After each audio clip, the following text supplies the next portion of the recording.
Hey y'all, good morning. Don't know how the fishing's gonna go today, but by gosh, we are in for one heck of a sunrise this morning. Check out the skyline over there. Man, when that sun pops up here in a little bit, it is gonna be an amazing sight. And I'm hoping that the fishing's gonna be amazing today too. We're going after blues, and specifically today, what I really want is a big flathead. It's been a while. The techniques I've been using on recent trips kind of geared more toward blue cats. Today, what we're gonna be doing, we're gonna have a chance at some flatheads. So fingers crossed, y'all, fingers crossed. Hopefully we get lucky. I've been needing me a big flathead, but I'm gonna put y'all in the chest here as we wait on that sun to come up. I'm gonna get baited up and we're gonna get after them, man. We ain't got no time to waste here. Y'all done wasted time this morning. I'll tell you that story. I done broke my routine this morning and it done threw me off my game, but I'm gonna get our baits on and I'll kind of explain where we're at, what we're doing, give you the rundown, all the important deets, as the kids say. They don't say details, they like to shorten their words now. Give you the deets. This one here, we're fishing 2 rods today. Skipjack head on this one. We've got my signature series rod, the Golly Whopper rod and Catfish Sumo. We've got 8-ounce egg sinker down to a swivel, down to a hook. This is just a 10-aught size circle hook. It's a Carolina rig is what it is. The difference in this rig versus most Carolina rigs is this fly hanging below. We've got a Catfish Sumo bait stalker fly a few inches below the bait. Now I'm gonna drop this thing straight down to the bottom. And we're fishing somewhere around 60 to 65 feet deep. I'll tell you why. We don't have an exact depth here in a minute. But once that sinker's hit bottom, which it has, I feel it there, I'm just gonna reel my rod tip down, raise it up, and then we're gonna set it in the rod holder. So now our bait and that fly is sitting down there just off the bottom by 2 or 3 feet, which is perfect. It's gonna be right there in those catfish's face as they swim up and down this ledge today. And so I'm gonna get our other bait on now. This rig, rod, reel, everything is the exact same on this setup. The one difference being our bait, and we're gonna have a skipjack chunk today on this rod. Going head and chunk, 2 rods, just 2 baits. And if we are where we need to be at the time we need to be there, these 2 rods are gonna keep us plenty busy. Now today's trip, if you're tuning in to see an action-packed catfishing trip with lots of fish caught, this probably ain't going to be the video. Today, I'm hoping to get more quality fish over numbers of fish. We're going for quality over quantity today, is my hope. But we're set up in fishing, and I'm going to leave this camera going today, y'all. I'm going to fish for probably 4 or 5 hours out here this morning. Leave the camera rolling the whole time. So when that sun pops up over there, by gosh, me and you, we're gonna sit here and watch it together. And we're gonna reel in some fish together too, if y'all get your act together. You done messed up today. All of you did, because you know what you forgot to do? You forgot to charge the daggone battery for the graph. Hell, it ain't been charged in probably a month, and you get out here today, and you go turn that thing on, and you're like, well, hell far, we ain't got no graph. Not that we need it really anyway for what we're doing, but the whole purpose of putting this graph on this kayak was so we would have it when we go catfishing, because I don't ever use it when I'm ultralight fishing. And I get out here and the damn thing won't turn on because I can't remember when y'all charged the battery last. So it ain't my fault, it's your fault. But anyway, we don't have a graph. So what I did, I pulled out my phone and I used the Navionics app. And it's pretty accurate for this body of water. I'm on Fort Loudon Reservoir of the Tennessee River, and it's historically been pretty accurate. So I've set us up. There's a creek here behind me that come out. And in the old days, before they made the reservoir here, this creek would have dumped into the original river channel right here where we're at. And so we're kind of hopefully set up on the bottom of the drop where that creek would have come out. And so what I want to do today is get fish that are either working up and down this ledge through here or working in and out of this creek. We're going to be set up to kind of get those to intercept them, no matter which way they're going. We're going to have a chance at getting them. So hopefully my phone app has got us close enough. And historically, it's been pretty good. It's nice to be able to use the map card in conjunction with a graph. And you don't need a fancy graph. Like this one over here is just it's a old 5-inch size Raymarine Dragonfly. I've got that Navionics card in it, like the chip card, and that's half my screen, and the other half is just a basic graph. And so that allows me, when it's on, to just kind of confirm that I am where I think I am on a particular structure, right? Like I can go off the ledge, go off this drop, and be watching the depth change on the graph. And when it starts to kind of level out again, I'm like, okay, there I am. There I'm at the bottom of the drop. So we just, fingers crossed, we're where we need to be, but I think we are. But anyhow, out here today, we're gonna have some downtime today, most likely. I'm hoping we get some action here at first light, but I don't expect it to be one rod going down, next rod going down, just continue. I'm not expecting that kind of bite. I think we fish 4 or 5 hours today. I'd like to have 4 or 5, maybe 6 fish. That's kind of what, and my expectation, my hope is today. But out of those 4, 5, 6 fish, I'm hoping that we get 1 or 2 that's good quality, and I hope there's a flathead in the mix too. That's what I really want. If you notice, suspend fishing today, regular fishing buddies here that come with me on these trips, and I'm gonna turn you all around here. I'm gonna turn you this way so y'all can see the sunrise coming up. Y'all don't want to look at my face all day. But lately, my catfishing trips, I've been doing a lot of dragging. I've been trolling, covering water, you know, really working these ledges with a moving bait. And while I've been dragging, I have had a suspended rod, a suspended bait out in addition to the dragging baits. And the suspending baits has not worked out much. We've caught a fish or 2 here and there suspending, but most of the action has come dragging. Now, why that is, hell, I couldn't tell you. Sometimes fish just show a preference to things. But if you notice today, not only are we not dragging, we're not even moving. We are just anchored down, suspending. This is my favorite way to fish. I would rather do this than any other style of catfishing. I love it. It's fun.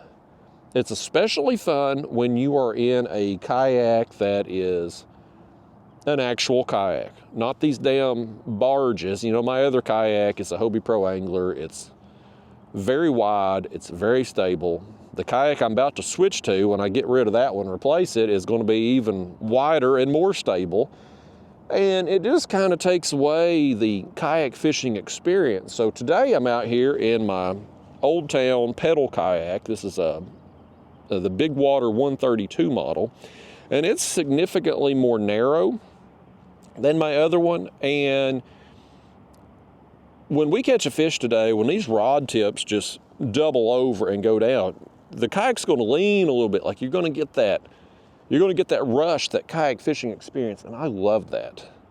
So today, I was in the mood today. I'm like, I don't care if I don't catch as many fish today. I want to have the kind of experience on the water that I like to have. And 2, with coming in this area today, this spot, the place I put in at is not a boat ramp. The closest area to here is, there's a place over here I can just launch, put the kayak down on the ground, slide it off into the water. This kayak is light enough weight, because I don't have motor and I don't have live scope and a bunch of crap you don't need. I don't have all that on this kayak. So it's easy to maneuver. I can load it and unload it and just slide it wherever I need to on the ground. So I'm able to launch pretty much anywhere. And so over here, I can launch in a place that just a couple minutes later, I can be right out here. Now, initially, I had planned on going on downriver, hitting a deeper hole. But when I come out through here under this bridge behind us, I was seeing all kinds of bait. And I thought, okay, well, if there's a bunch of bait here, there's probably going to be some fish moving in and out to feed on it periodically. So we'll just set up right here.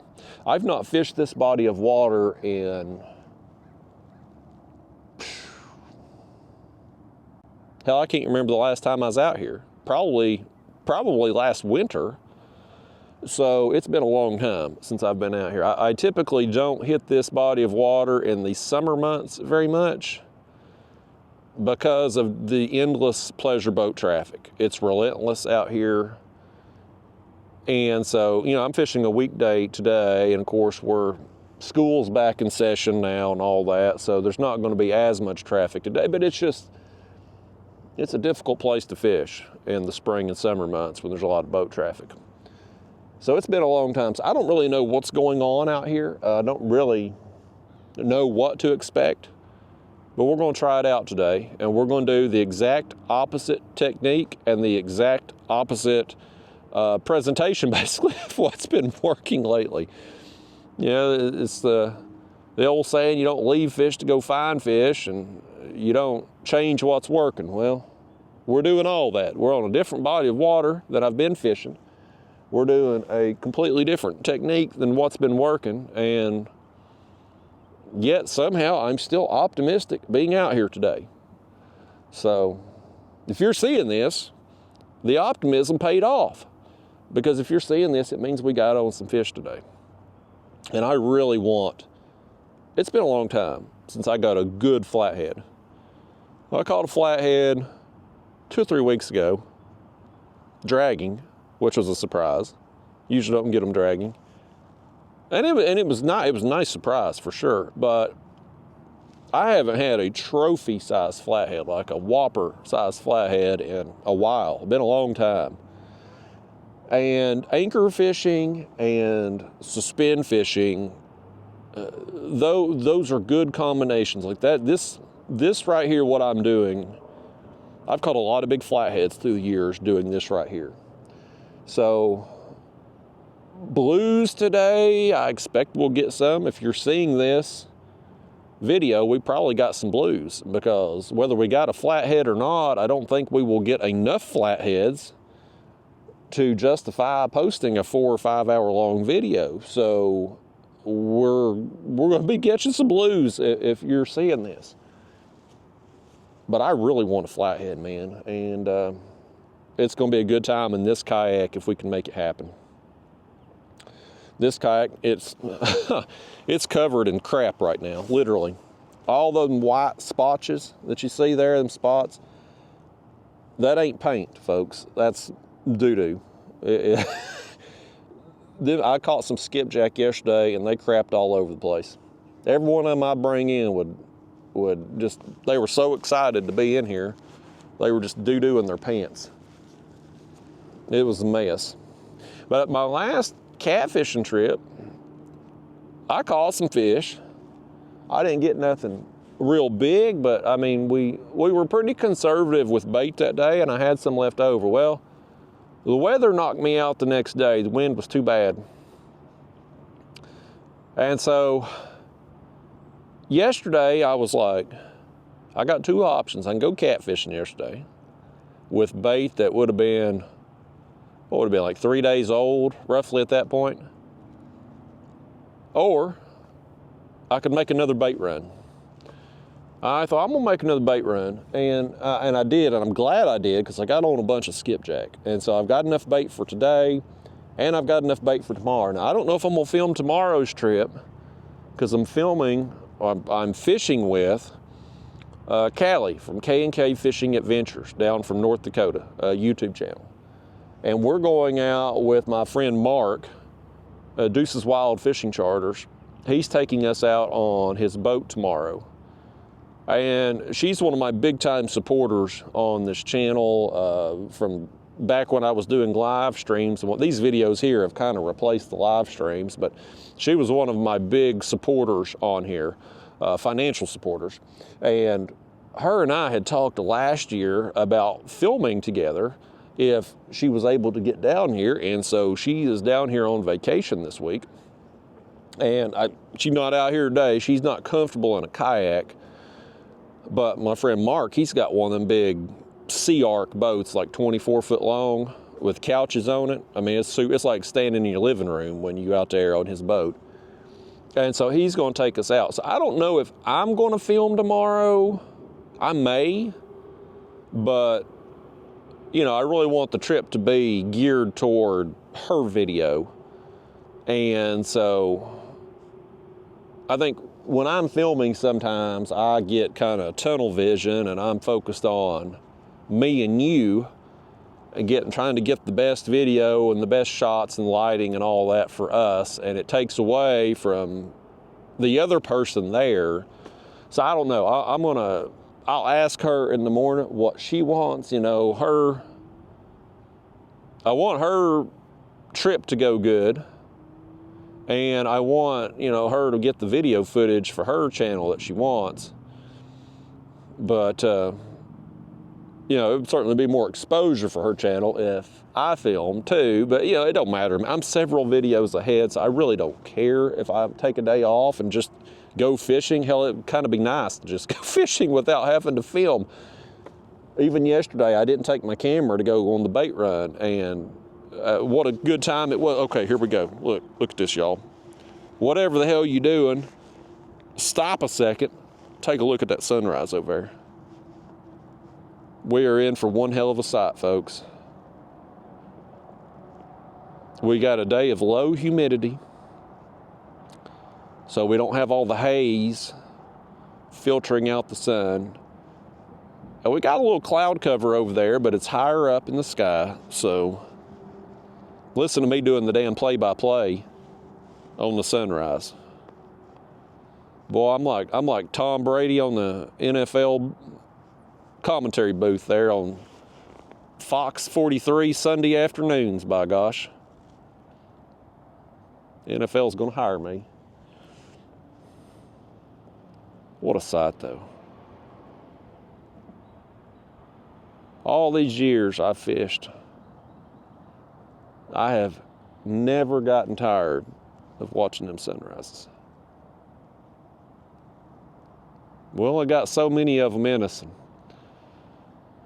once we're dead and gone, that sun's going to keep coming up every day. Like clockwork, literally. I mean, that's how time's formed. At least time as we know it. Don't get me started on some philosophical rant about time and existence and stuff. Just don't get me started on it. Just sit there and enjoy the daggone sunrise.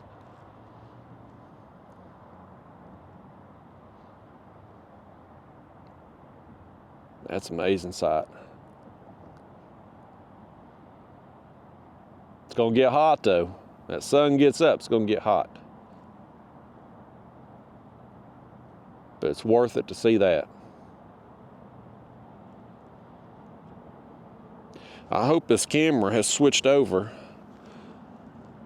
When I turned it on, it popped up the message thing, low light enabled feature or whatever, which basically means it dumbs down the video quality so that you can see better in darker conditions. I hope it's switched over by this point in time so y'all can see that in 4K high definition.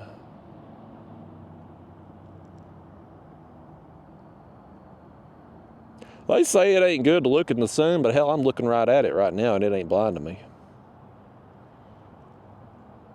I guess it gets more dangerous the later in the day it gets. Definitely seems to hurt the eyes more later in the day. Unless you're on LSD and you can just sit there and stare into it and make yourself blind. Apparently people did that back in the 60s. They'd do LSD and just sit out in the field and stare at the sun. Next thing you know, they're blind. But they're high, so they don't care.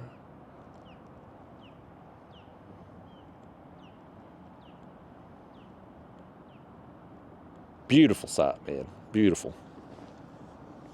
Now, only thing we're lacking is some fish. But spoiler alert, they're coming if you've seen this video.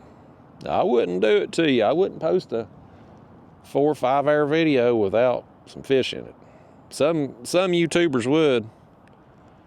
Not this guy. Fortunately, I'm back ahead again. I've had some productive trips lately, and so think I'm 5 or 6 videos ahead at this point in time. Got a little cushion, got a little buffer in case I have some bad trips or bad weather knocks me out of fishing or life events knock me out of fishing, whatever. Things happen. I don't fish every day anyway because, well, I'm just getting old. I can't be in a kayak that long. Not like I used to. I sure do enjoy fishing out of this kayak so much more, though. If I felt like that I could compete on our tournament trail, like an individual tournament, I can compete in this kayak. Like I can hold my own on an individual tournament. But maintaining it over the course of a season at the highest level, competing for Angler of the Year, which is what I want to do. I want to be in contention not for a single tournament, but for every single tournament. And it's, at least psychologically, it makes me feel better knowing I have all the tools and gadgets at my disposal. I may not use them tools and gadgets all the time, and they might only help me catch 1 or 2 more fish throughout the tournament season. But them 1 or 2 extra fish could mean the difference in Angler of the Year or not, or cashing a check or not. And so it's better to have the tools and not need them than to need them and not have them. And the other thing too is just with the number of videos that I post. And most years I'm somewhere between like 100 to 120 videos on YouTube. One year I kind of blew it out and I think I had like 140 something videos I posted that year. I had lost my damn mind. Like I'd go fishing, and if I got 5 videos that week, I posted them all the next week. I would fish this week for next week's videos. So if I got 2 videos, then next week 2 videos went out. If I got 5, then 5 went out. And yeah, kind of a not sustainable strategy. One, you get burnt out trying to, that was back when I was editing everything. So when you got 5 videos, not only did you fish long enough during the week to get 5 videos, but then you had another 30 plus hours of editing behind the computer. So that was a chore. And then you run into stretches of time, maybe the weather just knocks you out, or the fishing ain't that good, and then you kind of you start feeling the pressure, the stress a little bit. Like, man, I ain't put out a video in X number of days. Like I got to get after it, and it takes away from the enjoyment a little bit. And doing what I'm doing now, it's more enjoyable. One, with these unedited videos, I'm not sitting behind a computer all the time editing, which I hate doing. And 2, pacing myself like I have, it's been a little bit more sustainable. I mean, last winter I was struggling a little bit between poor fishing, and then we had like that polar vortex come through, knocked me out of fishing for a couple weeks because hell, I couldn't leave my house for over a week with the snow and the ice. It just, I got behind a little bit then, but for the most part, it's been pretty sustainable formula that I've had this year. But to get to some of the places that I want to get to, just range-wise, having another kayak with a motor is helpful. And, the pedal drive here gets me pretty good range. I'm in good physical shape. I can pedal a long ways. But, making a 2-mile run each way, it's helpful to have a motor. There's fish splashing over here. I think that bait, as the sun has come up, the bait is coming from the bridge kind of farther out here toward the channel. They were busting over there by the bridge first thing. I didn't bring my bait rods to try to catch anything because I'd caught them skipjack yesterday. That's kind of the bad thing about the timing of getting on them skipjack. Like yesterday, I was in this kayak and I had my cooler back here so packed with skipjack I couldn't close the lid. Because I wanted to have plenty of bait. I needed bait for today, obviously, but I wanted to have enough too for tomorrow when we go out with Callie and the Deuce there, because, you know, the Deuce, he's got that boat, so he likes pulling planer boards, and you gotta, if you're fishing 1,000,000 rods, you gotta have 1,000,000 baits. I want to make sure we had plenty. But I've been looking for a day where I would get on them skipjack real good. Now, it's been a tough summer fishing for them things. I've really struggled. But I've been wanting a day where I get on them and get a cooler full so I can go down to Alabama and get ready for this daggone tournament, man. I've been talking about it for a month. I want to get down there, poke around a little bit, get some practice sessions in. I've only fished Wheeler twice in my life, so I need to kind of explore a little bit. But I ain't been able to get enough bait to justify going down there.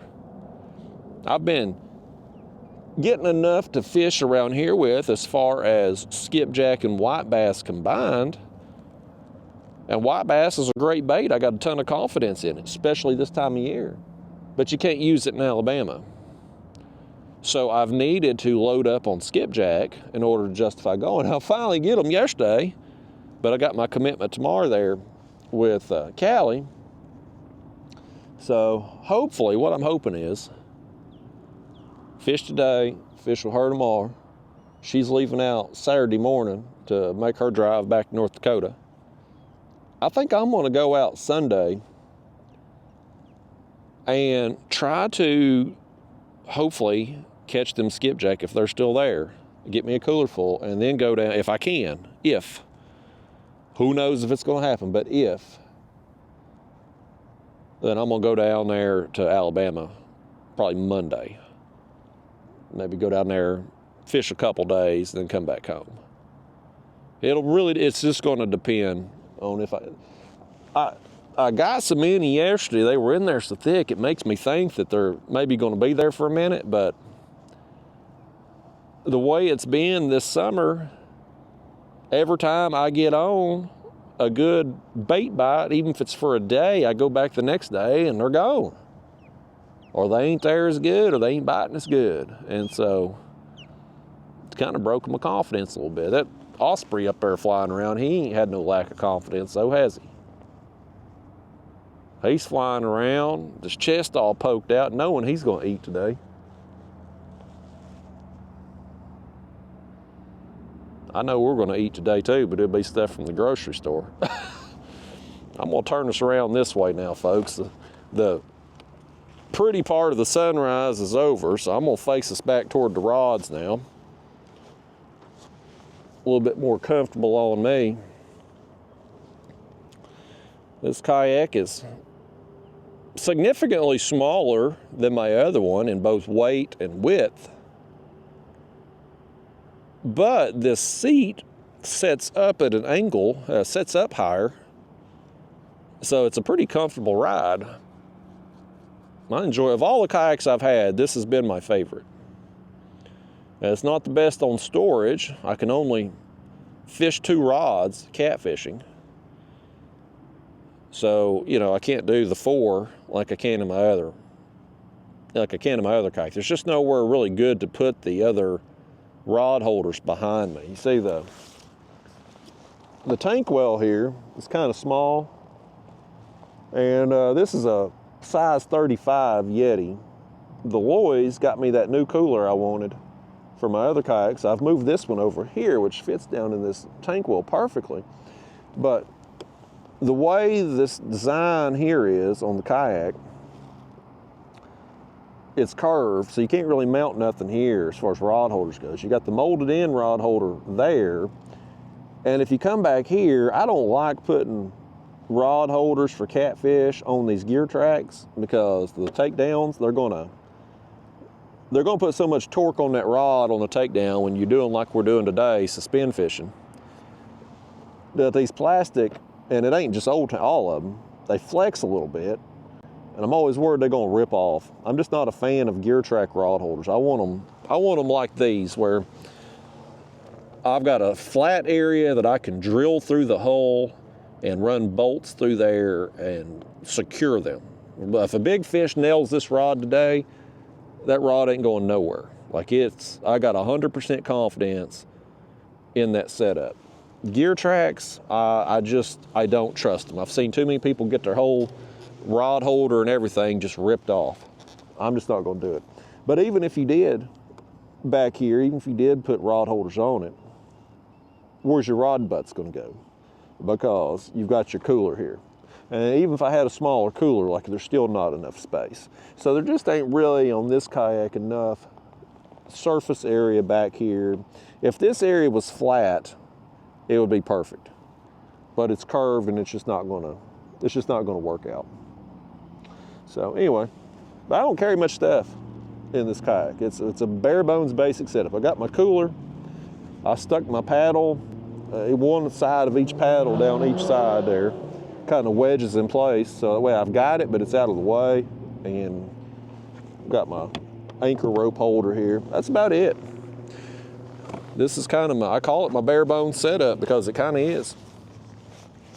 It's not as bare bones anymore since I mounted the graph on there more permanently, but I don't know why y'all talk me into doing that when you ain't gonna charge a battery so we can actually use the damn thing.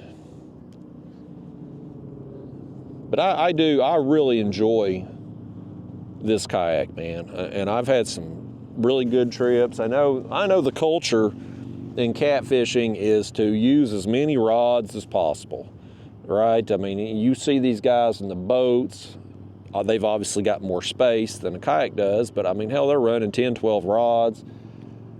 Even fellas now that's fishing our kayak catfishing tournaments, if they're running planer boards, and most of them do, some of them guys are running 6, 8, and there's one fella that'll run 10 rods on his kayak. I ain't kidding you, 10 rods on a kayak, man. And that is the culture in catfishing.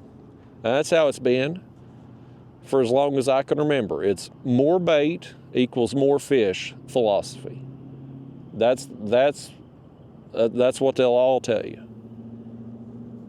And I subscribed to that notion for a long time. I did. When I got into kayak fishing, I started with 2 rods and went to 4. I'm like, okay, that works. Let me go to 6. And I finally come back down to 4 because the more rods you have in such a tight space, the more tangles you're going to get. But I kept increasing it to see what can I get by with. And as time has went on, what I've realized is it's for me anyway, it's not so much putting out more bait equals more fish. It's putting baits where they need to be put is going to catch you more fish. And like I mentioned earlier, if we are set up where we need to be at the time we need to be there,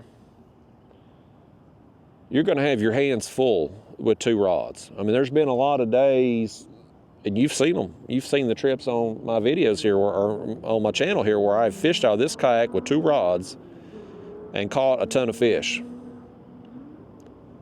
And we were in the right place, right time in that situation. If you're in the wrong place, or if you're in the right place at the wrong time, it doesn't matter if you've got 12 rods out. If there's no fish there, you ain't gonna get bit.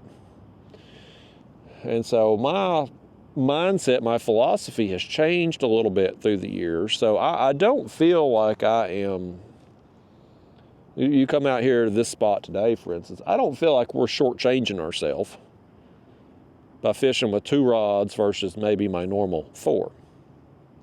Now, sure, we may end up catching less fish overall if we got on a good bite, because if a school of fish moves through and there's only 2 baits down, well, only 2 rods can go down. Whereas if you got 4 rods or 6 rods and a school of fish comes in, maybe they all go down. You know, and so it'll maybe cost you some fish over the course of the year, but on an individual day, like if you're reeling in fish consistently and you're having fun, what the hell difference does it make how many fish you get. It's about having fun. That's what it's supposed to be about anyway. And I think that's why my trips in this kayak are probably some of the more memorable ones and the more enjoyable ones, is because the fish I catch are more fun in this kayak. And it was the same way too before I got the Hobie Pro Angler. I had, my longtime viewers will remember I had a Hobie Outback kayak, which comparable size to this one as far as like length and width and just overall feel. Like it was a smaller platform too. And man, I had some great trips in that kayak. Just a lot of fun with the takedowns and, you know, big fish kind of towing you around a little bit because of the smaller platform. Now, comparing the Hobie Outback I had to this one, I like this one significantly more because of the seat and the pedals. That Hobie Outback, I just wasn't ever really, I was comfortable fishing out of it as far as being the small platform, but as of like physical comfort setting in it, the seat set so low to the floor and the butt section of the seat was so narrow, like there was that bar and it was always catching me like right below the butt cheek kind of. Whereas this seat, you notice here, like I put my legs down, like the end of this seat's right here damn near behind my knees. Like it's just a bigger seat. And so it's more comfortable. And setting up higher, me being a taller person, longer legs, setting up higher is more comfortable. Plus that Hobie pedaling motion, and I've discussed this a lot through the years, but that the Hobie pedals, they have the Mirage drive, they call it, and it's a stepping motion when you pedal. So your feet are doing this back and forth. I don't know why my body rejects that pedaling motion. But if I would do it for too long, I would get sciatica. I would get sciatic pain. And I would push through it for a while. And then I eventually, at one point, I pushed through. This was back in, I think it was toward the end of 2017, I think. I think it's toward the end of 2017. I ended up getting piriformis syndrome. And boy, it took a long time. It took over 6 months to get back to normal after that. And it was caused because my body I overworked the piriformis muscle. And since then, I'm hesitant. Oh, we got a fish here. We got a little tap, a little love tap. Since then, I've just been real hesitant to do the pedaling motion from the Hobies for very long because I just don't want to. I'll do it for short distances, but I don't want to do it for very long because I don't want to end up hurting myself again. But this bicycle motion in the Old Town kayak, I can go for hours and it doesn't bother me at all. I get out and feel good when I'm done. I don't know why that is. You talk to most people, all my friends around here, my bass fishing friends and stuff, all of them have Hobies. And all of them prefer the Hobie drives to the pedaling motion, whether it's Old Town or Native, has the bicycle drive too. All of my friends prefer Hobie drives. All of them. I mean, there's nobody that I know that prefers this bicycle motion to the stepping motion of the Hobie, but except me. But I just can't. I just couldn't do it. I just physically cannot. That Osprey, he's got him a fish. He flew right in front of us just to taunt us. He's like, look, Justin, I'm not skunked today. Damned old Osprey. But yeah, I don't know what it is about my body that just I just can't do that motion very long, but for whatever reason. But nevertheless, man, where I was going with that is that Hobie Outback kayak, kind of smaller platform. Prior to that, I had a Native Ultimate kayak, which was longer. It was 14 feet long, but it was only 30 inches wide, so it was even more narrow. And I had a great time fishing out of it. And it's not that I don't enjoy fishing out of my bigger kayak. Like, I do. I mean, catching fish is fun. Whether you're in a big kayak, a small kayak, a boat, fishing off the bank. I mean, fishing's fishing. It's having fun. But there are levels to fun. And it's so much more enjoyable. It's hard to describe, but it's just more I enjoy this so much more when I can be in a platform that's going to give on a big takedown. You know, I want to lean a little bit, like I want to feel that rush. And so that's why I want one of each. I want a kayak with all the bells and whistles, and I want something basic. And a day like today, if I got to use a launch that's just a place where I'm just going to drop off on the side of the bank and slide off in the water, I want to use this kayak. Or, you know, if I replace this one with something else in the future that's, you know, something lighter weight. But I also want another one that's going to allow me to do whatever I need to do on that particular day. And so hopefully I'll have that other new setup soon. My current rig, the Hobie Pro Angler with the Motor Guide motor, I'm going to be selling it once I get the new rig set up and everything. I've got the motor sold. I haven't sold it yet, but I've got a verbal commitment from one of the guys in the tournament scene. He's going to buy it whenever I get my new setup. Told him, you know, I obviously can't sell it now because I'm going to need it. I don't know how long it's going to take to get the new kayak. I've got the motor and I got the battery, but need the kayak to put it on. That motor, it came in the well, I say in the mail. It came in UPS day before yesterday, and it wasn't holding that motor. It's heavier than the Motor Guide. I think it's like 14 pounds heavier, somewhere thereabouts. Surprisingly, though, it didn't, I mean, just me holding it,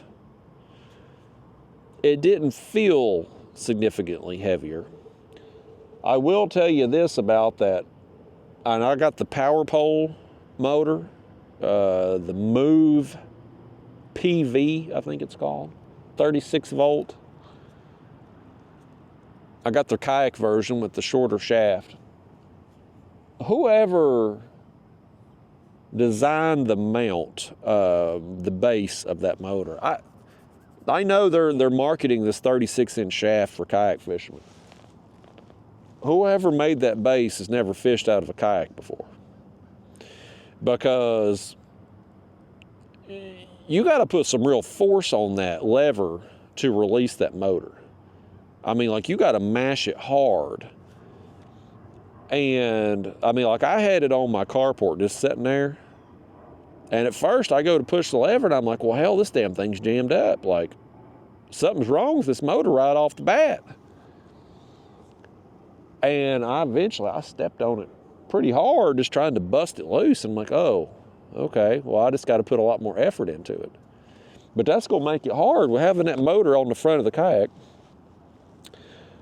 My Motor Guide one, I've made a pulley system. I got a string running to the release lever, so I pull it, the release lever goes down, and the motor's free, and so I'll push it off to launch it, holding a cord around the neck of the motor. That way I can set it down slow. Coming up on shore, I need to raise the motor, do the exact opposite. I pull the cord, or the release lever again, and then just pull the motor up, right? Simple, easy.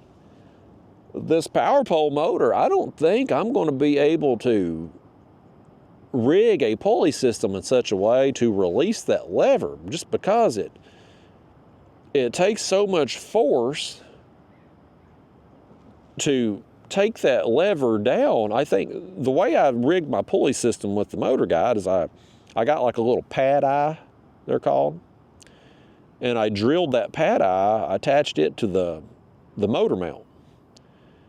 So I run, and it's hard to describe, y'all have seen this on my other channel though, but that, you know, that pad eye, imagine this, the pad eye, the string goes up this way and it's tied to the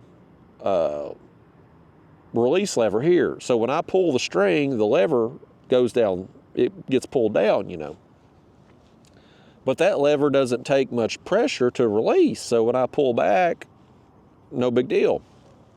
If I try that with this power pole motor, because it takes so much force, I'm afraid I'm gonna pull the damn pad eye loose if I try that. Like, it's gonna pull out of that mount.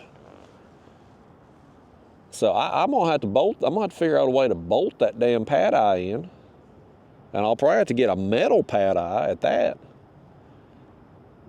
If I end up going that, now we'll see when I get this new kayak, I'm gonna try to get that bona fide, assuming it looks good once it hits the stores.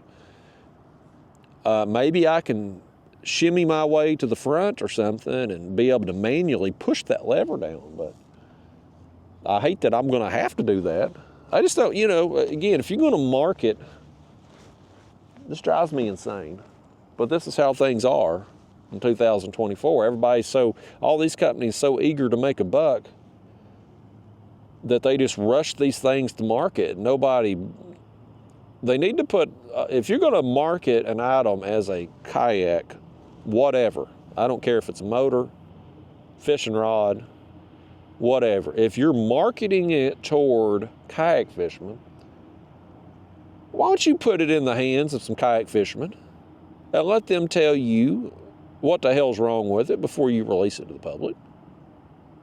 You know, like, that should be part of your R&D. But what they done, they took their boat motor and they shortened the shaft. And that was the same damn thing Motor Guide did. Motor Guide did not change one nary thing on their XI3 motor other than the shaft length. They made a 36-inch shaft and they marketed it as their kayak version motor. Power Pole's done the same thing. Now, the Power Pole motor, you read the reviews on it, it's excellent. And by God, for the price tag, it better be. I've spent a small fortune. I spent more on that motor than what this entire kayak, and when I say this entire kayak, I'm not just saying the kayak. The kayak, the graph, the fishing poles, the rod holders, held my damn Yeti cooler in the back. Add up all of that, everything out here in this kayak today, it costs less than what that motor alone costs from Power Pole. So, you know, by God, this damn thing, it better be the second coming of Jesus for the price it costs. And so, you know, the reviews on it are excellent. And you know, Power Pole is a pretty reputable company, so we'll see. But right off the bat, I know I'm not impressed with the release lever. I thought about putting it on the Hobie and trying it out, but the way the motor sits, the release bracket, or it's got like a quick release mount. My Motor Guide has that too on the Hobie, but the Power Pole, it's not the same size. It's different. And I don't think I can fit the Power Pole one on the Hobie. And I don't want to take it off and then it not work and then have to put the other one back on, and it's just real time consuming. So I'm like, you know, I'm going to have that new kayak probably within the next month. I'd have it right now if it was out, just waiting on it to ship to the stores and stuff. So I'm just like, I'll just wait. I'll just mount it on that one and not go through all the hassle.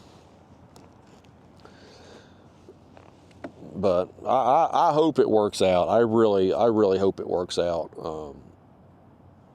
Kind of kind of a gamble buying all of this stuff and before I even try the kayak, but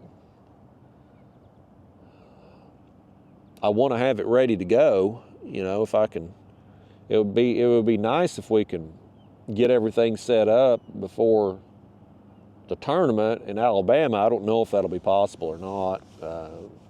Maybe before the October tournament. We should have it for sure for the October tournament in Louisiana if I choose to take that kayak down there, which I don't know if I will or not. Part of me really wants to take this kayak to Louisiana.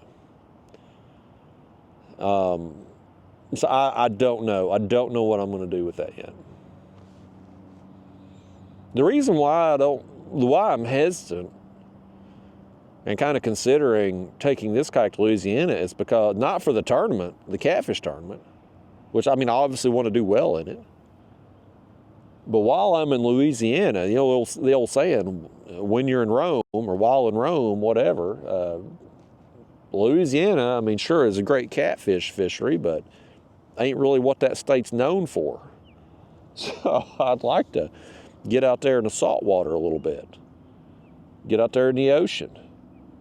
And this kayak is way more suited for that than what my other kayak that I have now is, or the one I'm going to be getting. Well, it's more suited than what it's going to be. So it's about having the right tool for the job, and for ocean fishing, you don't want a big heavy kayak that you're going to have to drag through sand and stuff. You don't want a bow mount that's front heavy out there in the ocean for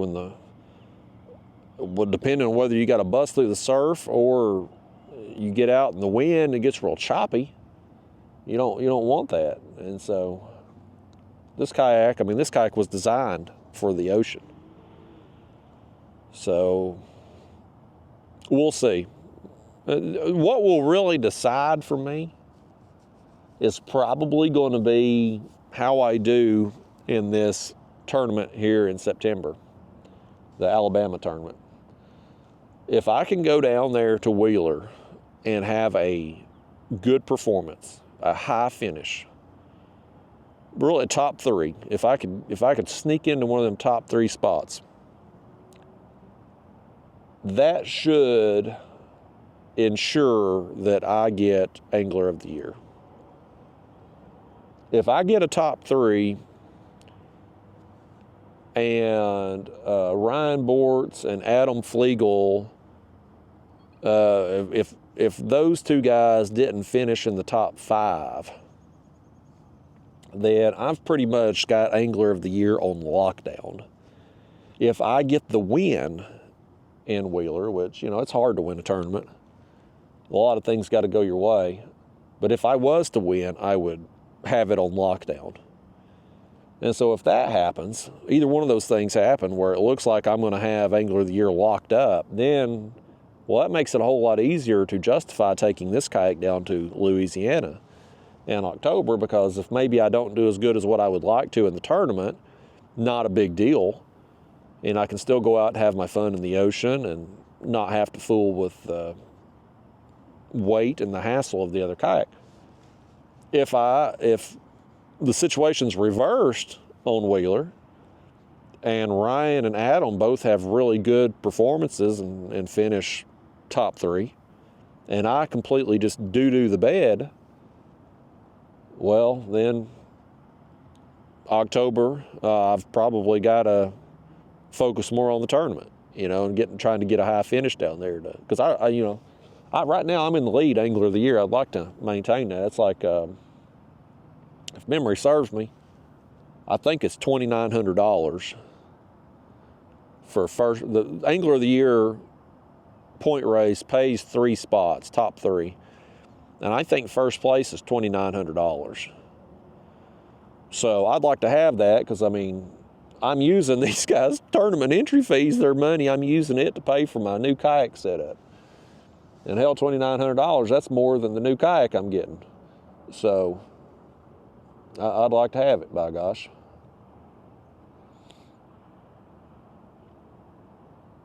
I tell them fellas all the time, they all talk trash and stuff to me. And of course, I talk it right back because I enjoy some trash talking, especially with Ryan. Ryan's him and I, boy, we really give it to each other.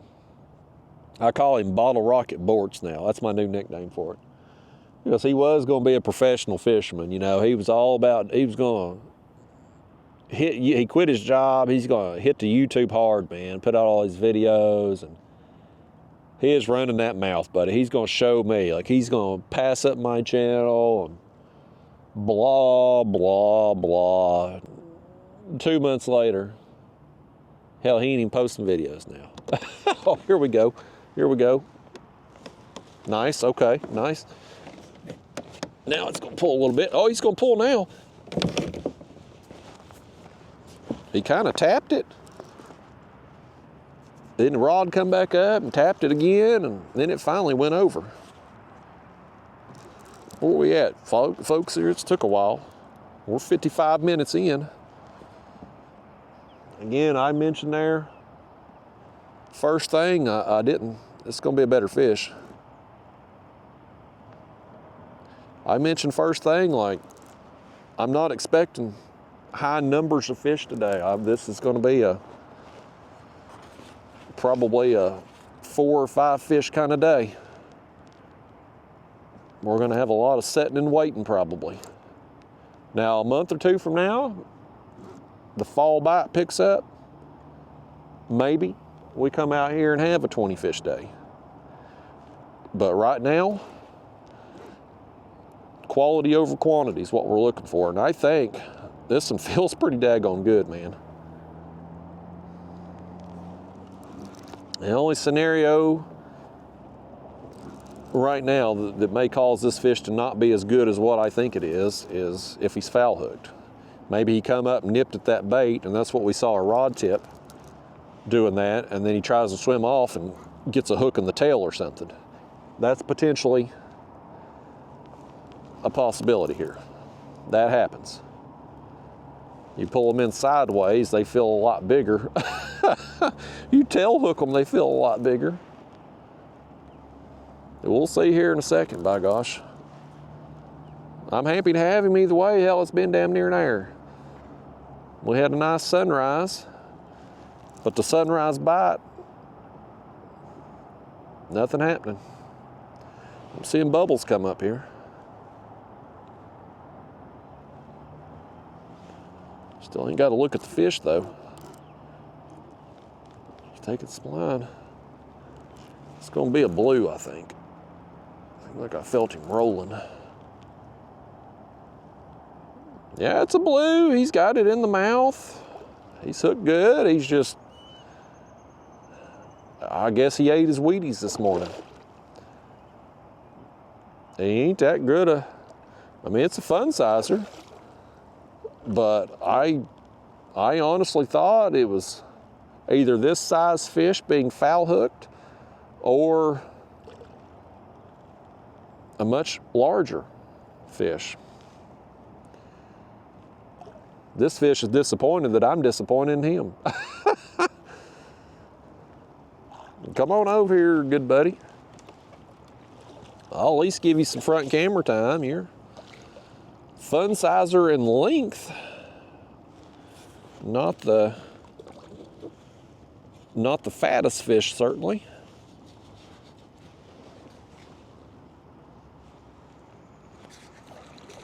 Y'all could land this fish for me. Hell, you ain't gonna charge a fish finder battery. You at least ought to land a fish.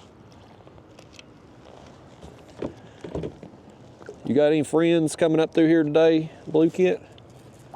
Any flatheads specifically? Because that's what we want. He's gonna act out, buddy. He's gonna act out. Wants to flop around. There we go. Get rid of that. Well, let me set y'all up here in the front seat. Maybe take a picture of me and this fish, would you? Get that screen going there. There we go. Well, there it is, folks. Nice fight. Almost wish he got off so I could say we at least had a big one that got away, but he's just not very weight-wise, just ain't there. Length-wise, I'd say he's probably I don't know, what, 34 inches, 35 inches, probably long, but just real skinny.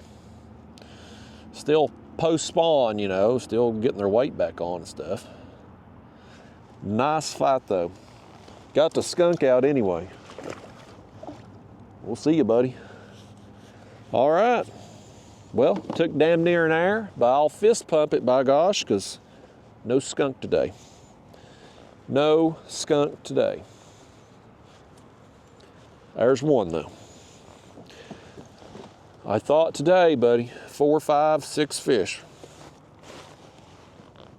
Here we are, hour in, we got one, so we average one an hour. We'll have the amount I thought we might get. Since I've got plenty of bait, let's just go ahead and cut another. We'll put the chunk off that fish right there. He either ate the bait or knocked it off, so we got to replace it. But I'll go ahead and replace that head too. It only got nipped that one time,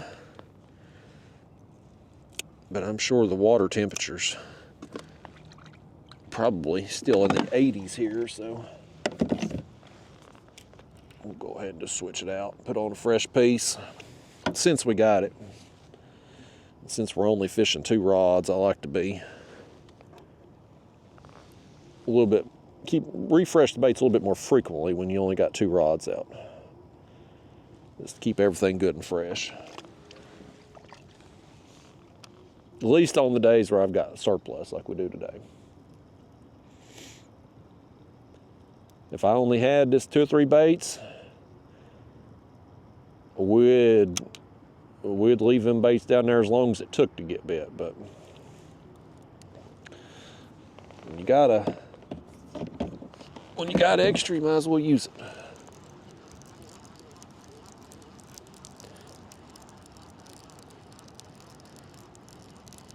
Let's see what the head bait looks like. It still looks really good. But you can see though, I mean, overall, like, you squeeze it, you can see some blood still coming out there, but the edge of the meat is kind of blanched out and stuff, and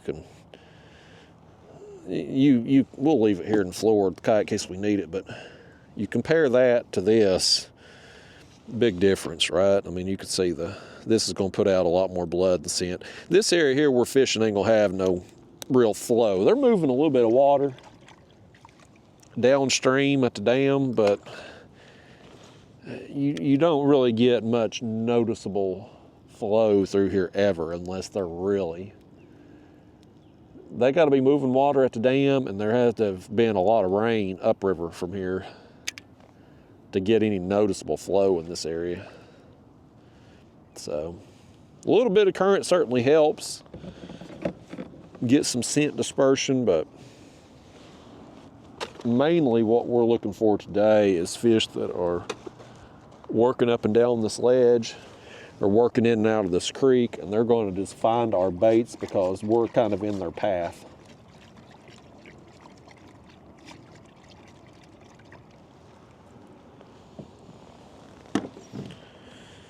All right. Well, we got our first fish.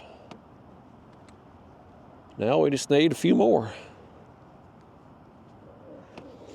One of you's holler at old Bottle Rocket Bortz and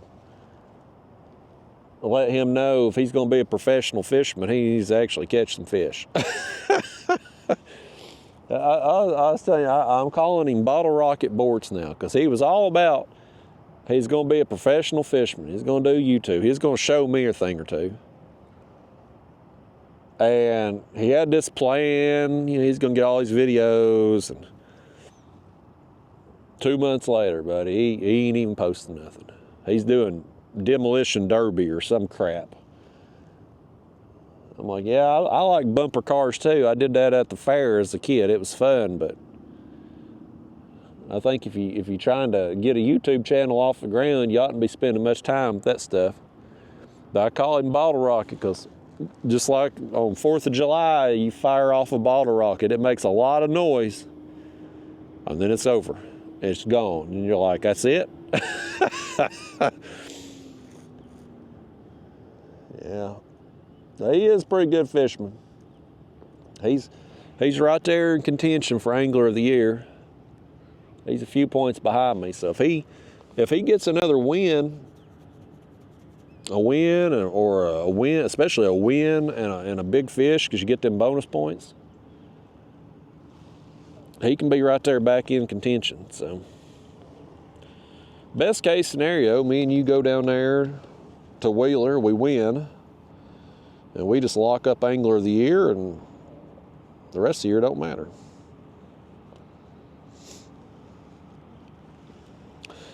If I end up not getting to do as much saltwater fishing as what I would like in Louisiana, it won't be the end of the world, because I do in November, I'm gonna go down to the Keys. I don't know if I told you all this or not. I can't remember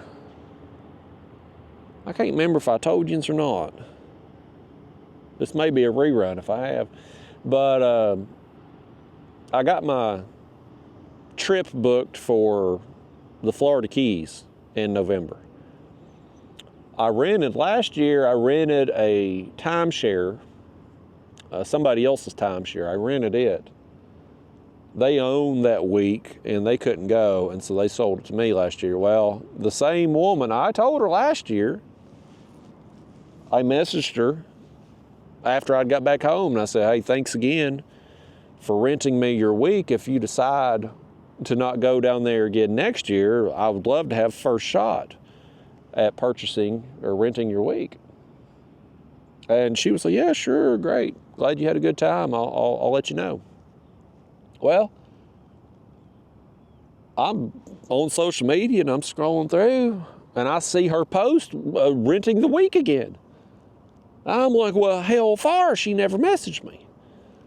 But thankfully, I saw the post very quickly after she had done it, and so I sent her a message like, hey, I rented from you last year. I'd like to rent again, and so got all that squared away. So we're going down there Thanksgiving week, and which I think is Thanksgiving is. I think it's the 28th this year, 29th. It's the final few days of November. But I'm gonna go down there Thanksgiving week. My girlfriend's birthday is that week.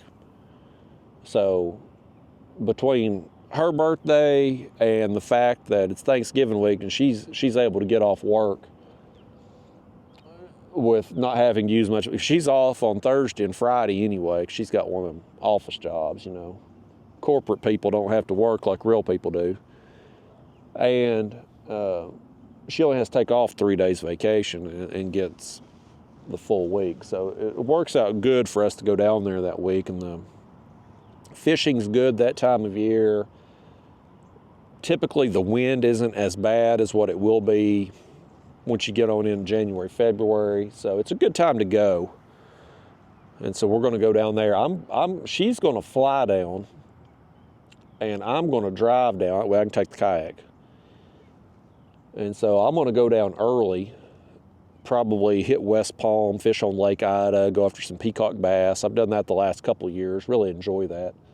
And so go down there, hit that for a couple days, get Lake Ida, the canals and stuff, and then pick her up at the airport, drive down to the Keys, fish there for a week, vacation a little, and then depending on weather and how tired I am and whatnot, I may hit the Everglades or somewhere on the way back and fish a day or so. We'll see. But that's going to be the kind of plan. So kind of got several trips in a short period of time coming up between Alabama for the tournament. We got Louisiana there in October, which I'm hoping to make a week or two trip out of just because of how long it takes to drive down there. Then I think it's November 1st or 2nd, we've got Santee Cooper tournament in South Carolina. And I certainly want to go over there 2 or 3 days in advance and play around and stuff. And then there in Thanksgiving week, go to the Keys. So I couldn't tell, did something hit that rod, or maybe I imagined it. I'm looking right into the sun. I can't really tell. Probably imagined it. So yeah, a lot of trips coming up. I contemplated, so the woman that I rented the week from in the Keys, she actually has 2 weeks down there. Well, she may have more, but she has 2 weeks that I know about. She has the week prior to Thanksgiving too, and I contemplated snatching it. But I was like, nah, I've got that Santee Cooper tournament in November. Do I want to go to South Carolina, come home for like a day or two, and then have to drive to Florida and be down there for 2 weeks? You know, it's just a lot of, I'm not into the traveling. I like fishing other places, but traveling to get there and stuff, it's just, the older I get, the less I want to travel. I like being home. Of course, I got to make arrangements for Daphne too when I travel somewhere. My parents can't watch her anymore. She's too hyper. My dad's, you know, he had surgery back a couple months ago on his shoulder, and everything went well surgery-wise, but you certainly don't want him taking a fall after that. And Daphne's just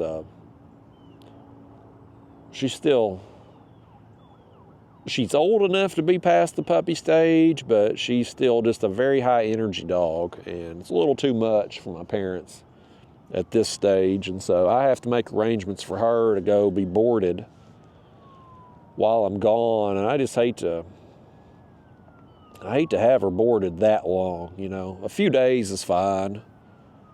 Place I take her, they'll let her out and play, and they charge you $1 a minute, but they'll give her extra play time if you pay for it. So I'll pay for her to have a little frisbee time. But I hate to leave her at a place like that for like 2 weeks, you know. Especially doing it. The way the trips hit is, you know, I don't remember the exact date, but I'm pretty sure the October Louisiana trip's like middle of the month. So I'd be having her boarded then, coming home for a week or so, going to Santee Cooper, having her boarded then, coming home for a couple weeks, having her boarded again. And so, you know, I just hate to be gone that much. I use her as an excuse, but I hate to be gone, period. I'm just not into traveling. I like it when I get there, but I hate the getting there part. I am looking forward to some shark fishing, though, in the Keys. It's just, man, the fishing down there is so amazing. If you ever get a chance to go fish in the Keys, I highly recommend it. And if you're somebody like me that lives a long way from any beach, and you're not real comfortable in the ocean, and here comes a damn siren. I don't know if that's the cops or the meat wagon. It's a meat wagon. Fish up here, but damn sirens all day, every day. Can't get no peace and quiet. But if you're new to saltwater fishing and you want to get some ocean time, maybe go after sharks or tarpon or whatever tickles your fancy. If you're like me, hell, it don't matter, because they're all something you don't have access to every day. But the Keys is the place to kind of get your feet wet, literally, because they don't have really any surf down there. Did I get hit? I did get hit. That chunk got hit. Got a little tap. He just took him a nip. But the Keys, it's so, and I don't really understand the whole dynamics of it, but I guess because it's so shallow for so long, you don't get to surf. Like if you're up on the main, oh no, God almighty, I'm choking, y'all. I had snot go down the windpipe. Goodness. You have a workers' comp claim out here today if I choke to death. But you go up there on mainland Florida, and say you're fishing around the Miami area. You gotta kind of play the wind, right? Like, especially if you're going kayak fishing, because you're going to have to go down on the beach and launch through the surf. And so if it's a windy day, the surf's bad, and you ain't launching, or you're doing it very dangerously, and I'm not comfortable with that. I've only surf launched once, and I was with fellas that knew what they were doing, and so I'm not real comfortable with it. Maybe I will get to that point when I've done it more, but I'm just not at that point yet. But you go down the Keys, and it's calm. Like, it's just, as long as the wind ain't just cranking. But even if the wind is cranking, you go to the other side of the island, and the islands are so small. Like when you're driving down the road, the highway there, most of the time you can see water on both sides of you, most of the time. Some of the islands down through there are a little bit wider, but for the most part, the islands are tall enough. If the wind's blowing from this direction, well, you just go on the other side, and you can kind of get a little bit of a break from it and be able to launch. But it's real easy to launch in the Keys. And so if you're new to saltwater fishing and you're not real comfortable, obviously if you're new, of course you're not going to be comfortable surf launching. You can go down there in the Keys, have you a good time, catch you a lot of fish. You don't have to be no expert. They need to hire me for their board of tourism, so they need to. Hell, I'm giving them one hell of a sales pitch here. But I mean, you can go out there, go any of those bridges between the islands. You throw around the concrete there, get you some frozen shrimp, put on a hook, toss it out there, man, you're going to catch fish all day long. All day, every day. I mean, you don't have to have fancy saltwater fishing skills. Like, you can go out there and catch a variety of fish doing that. You want to troll around, troll some lures, catch a variety of fish doing that. You want to throw you some cut bait on a hook, like we do catfishing, you can catch you some sharks. Now, you need you some wire leaders if you're going to catch sharks because of the teeth. But you can do it. You can go out there and do it, and you don't have to go far from where you launch to do it. This resort we're staying at got its own little beach area there. 2 years ago, I hooked a hammerhead right there, maybe 100 yards behind where we were staying. Now, I got towed around a long time. I ended up way far away from where we were staying. But I mean, I hooked him right there in basically the backyard. And this place we're staying, it's got a fishing dock, and they got lights on it. And so at night, you walk down there, you'll see sharks, a tarpon in there, barracudas. Like, you see all these fish coming in, working around the lights. There's dolphins. Sometimes there'll be dolphins down in there, which is pretty cool to see. You don't want to see them when you fish and they run the fish off, but you'll see them in there. Like, it's just a really cool place. It's a hell of a drive, at least from my house anyway. About close to 14 hours to get down there to the Keys, but worth it, totally worth it. I just break up the drive. I leave out in the afternoon one day and I drive down to close to the Florida-Georgia line, Valdosta right there. Spend the night, drive the rest of the way down the following day, and just go down to West Palm, hit Lake Ida, afternoon, morning session, and go on down. Spend some time in the Keys. Like, it's nice, man. I love it down there. I got invited down a couple years ago there with Elias V Fishing, and he stays at a resort down there. Him and his wife have timeshares. I think they got 3 weeks total. And there's a group there where people post their other week's listings and stuff. And so I got in that group, and it's just real nice. The accommodations, I mean, when you say the word resort, at least in my mind, it conjures up images of a luxury palace, if you will. This place is not very luxurious. The property's amazing. The villas, I guess that's what you call them, they're 2-bedroom, 2-bath. They got a living room, kitchen. They've seen better days.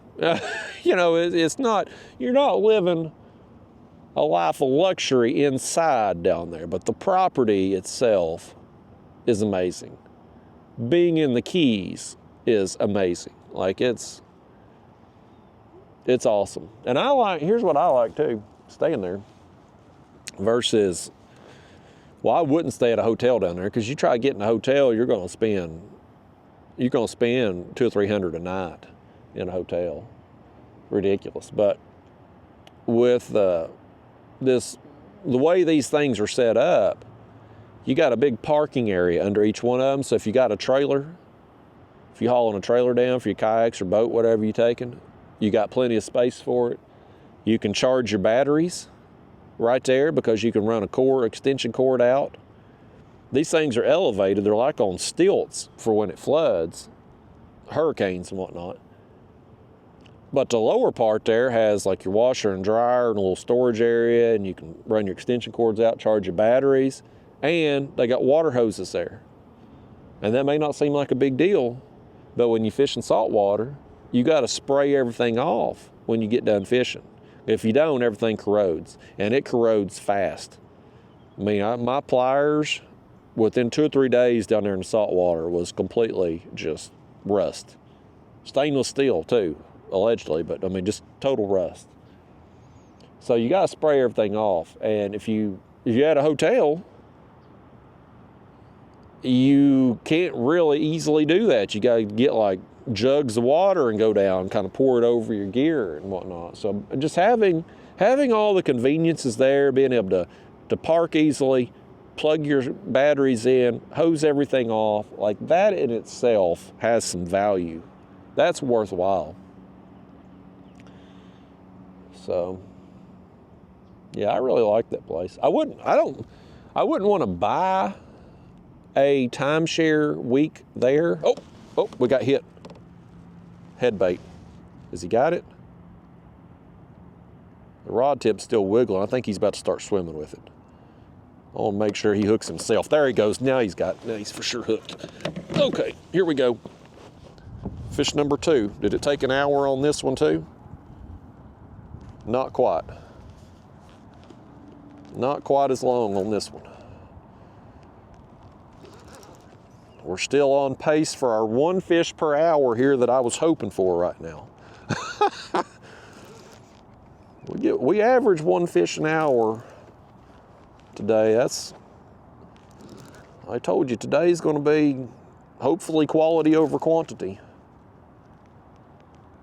Although I don't think today, or this fish, is going to be, they don't feel as good as the last one. He's on the head bait. Or, well, he could be on the fly potentially. But to this point in the fight, he don't feel as big as his friend. I think he's actually bigger than his friend. He just didn't fight as hard. That other one fought like the Dickens, man, and this one's bigger. The other one had his Wheaties. This one here, I don't know, he's hung over or something. He was up partying all night. He had stuff going on, living the life, you know, doing what these catfish do.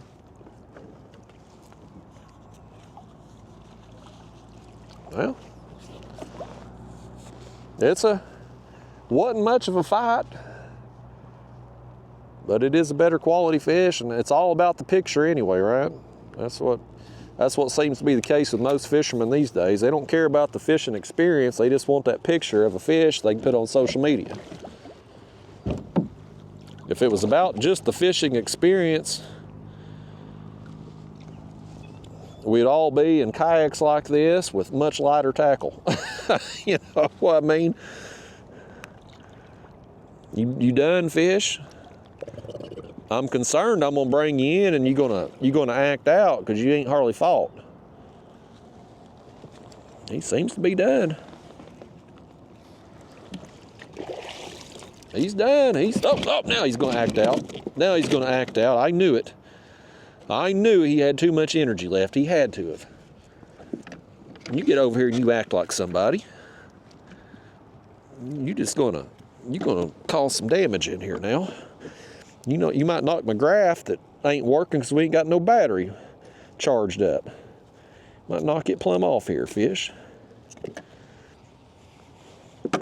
Didn't even need a graph to catch you today, did we? All right, let me put y'all back up here in the front seat. Lord, he's got water onions. There we go. Goodness gracious, that fish knocked water all over the lens there.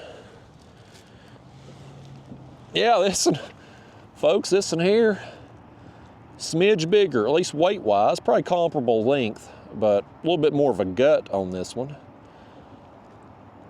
Just lousy fight, though. He didn't hardly fight at all. You know what, this fish has got some brains. He's smart. He knew when he bit that hook, he's like, I've been caught by that kayak catfish guy. I might as well just give up because I ain't getting free. You might be smarter than I'm giving you credit for, fish. I'm happy to have him either way. Another fun size quality.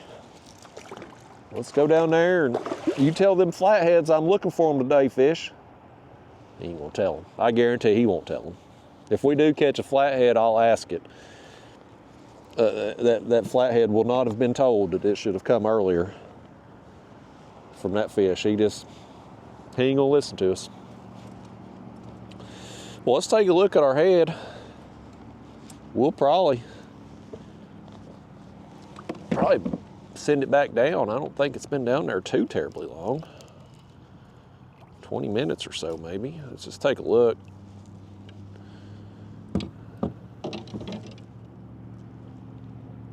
It looks okay. I got to rehook it here, obviously.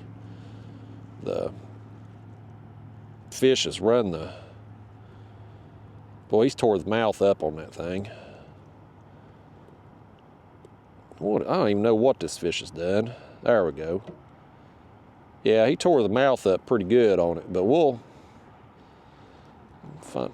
Was a big splash over here to the left of us.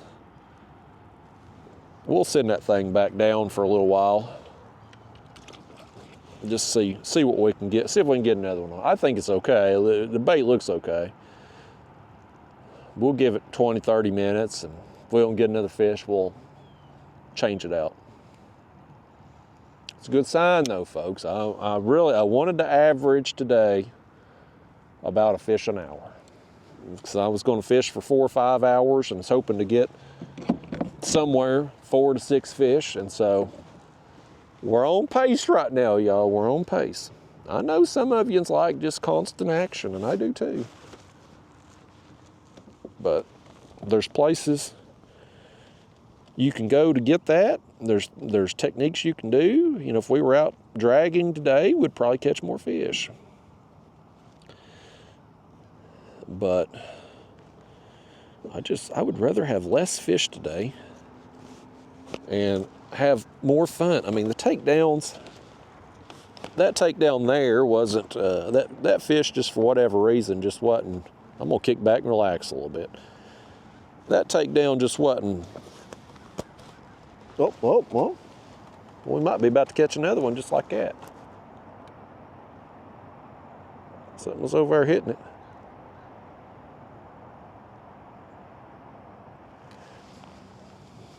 But I mean, just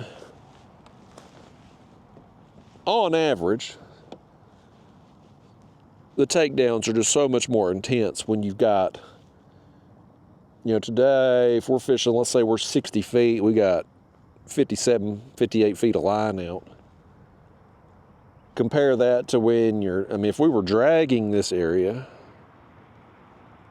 we would have significantly more line. We'd have to have it behind us and enough line out to keep it the rig on bottom as we moved along. Like, you just got so much of that extra line.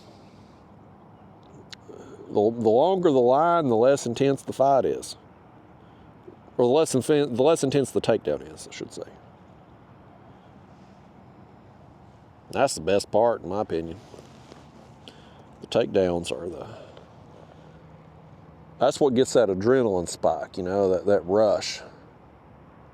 It's what it does for me anyway. Some people, maybe it's when they get a look at that fish when they bring it up, you know, I don't know. Whatever trips your trigger, hell, ain't none of my damn business. You do you. But I think there's a lot of people in the fishing world that are just all about the picture and not so much about the process. Me, I want both. I want to enjoy the process and get the hero shot. So, I'm just hard to please, I reckon. It is encouraging, though, that we've gotten a couple fish here. I would really like to get a flathead today, but I mean, I just think this spot here, I mean, anytime you're on a main channel ledge and you're in front of a creek, there's never a bad time. 7 days a week, 365, I don't care about water conditions, weather, time of day, time of year, it don't matter. If you set up in a place like this, you got a chance. But I did leave the house with the notion that we was going to run down river and fish a deeper hole. That was the plan until I saw the bait up here. And so far, at this point in time, I wish we had gone on down to that deeper hole where I feel like we'd have a better chance at flathead. But at this point in time, I'm not gonna, it would take so long to get down there. I would have really liked to have been there at sunrise. So we're gonna ride it out here. We're gonna put our time in here, but I spent some time this morning, you know, I was fiddling with that graph, trying to turn it on until I realized that y'all hadn't charged the battery in over a month. And so I lost some time with that, and then I broke my routine. When I'm, most of the time, if I'm launching my kayak, I'm using boat ramp. And so I'm very regimented, I'm very routine. Like, I step out of my car, there's a process I go through. I do things the same way every time. Just routine, right? Well, today, because I'm not using a boat ramp, I'm just putting off on the grass and sliding down into the water, I broke my routine. And so I had to think about things. And so I get the kayak off the trailer, get it set up, go park the car, come back, get in the kayak, launch.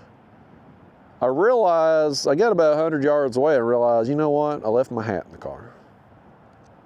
And I didn't want to get my head sunburned out here today, so I had to turn around and go back.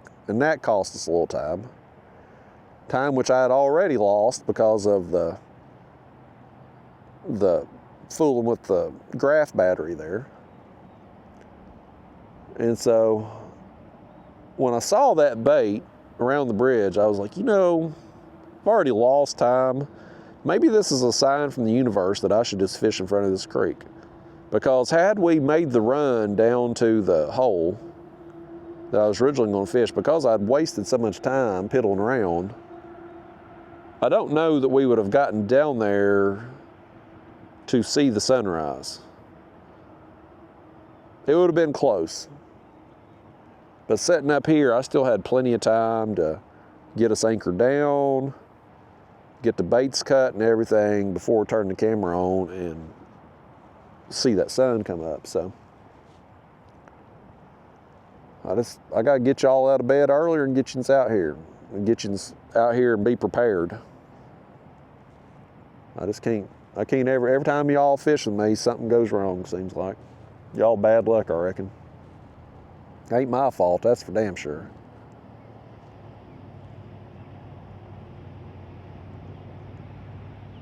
Wouldn't have hurt you if they brought a few more fish with us today too. Well, speaking of fish, right there was one giving us a tap. There's another one taking a little nip. It is encouraging though that we got some fish here. Another month from now, you'll have fish working in and out of these creeks a lot more. When the fall bite kind of turns on, they're going to be moving shallow more frequently. And so when you set up in front of places like this, my expectations change. But right now, I'm kind of expecting fish to be more out in main channel areas, deeper ledges, deeper holes, stuff like that. And coming out here, I've had some productive days on Fort Loudon as far as numbers goes, but most of the time, I look at it as kind of quality over quantity coming out here. Like, I've caught some really good fish. My biggest fish ever, my biggest blue ever came out of Fort Loudon. But it's a lot of downtime out here. You got to put some time in.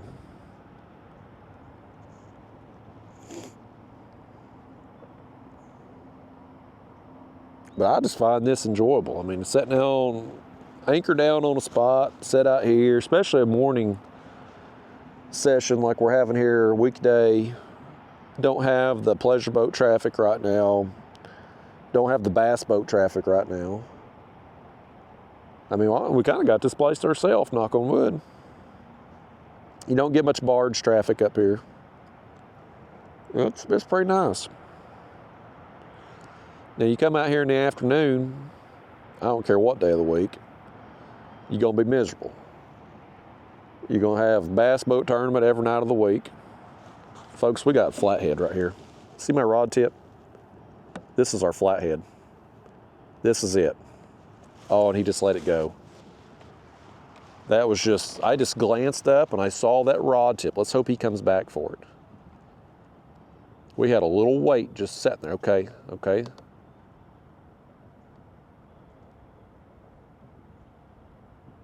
Something hit it again, let it go.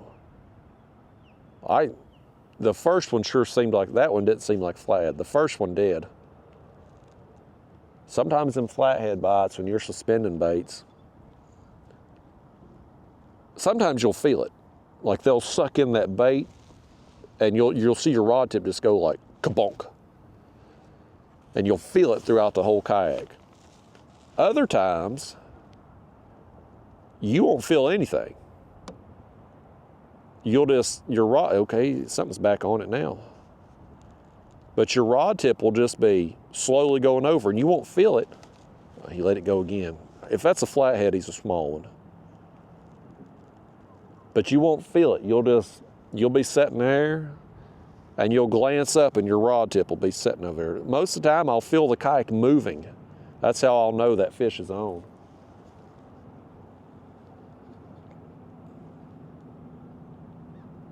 I hope he comes back again. I don't care if it is a small flathead. I'd like to get one today.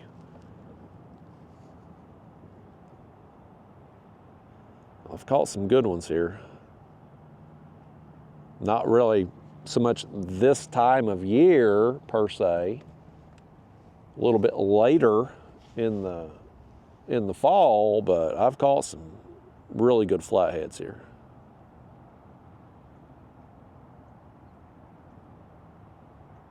I think that nare's gone. He's moved on. He's thought better of it. He heard I was looking for a big flathead today, and he was probably the smaller variety.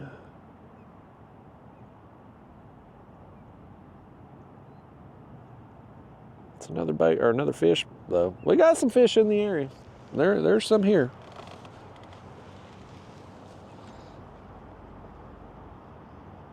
I love having big head bait out. Anytime you've got a huge head bait, you've got your chance for that whopper. Now, they could hit any bait, even a small, tiny bait. They could hit at any time. But, boy, you got a big skipjack head. I just have so much confidence in that bait, especially when they're good and fresh, and these here are just, you know, I got them yesterday, so they're good and fresh. We are going to switch that head bait out in a few minutes. Let's go ahead and try to switch out our baits today about every hour.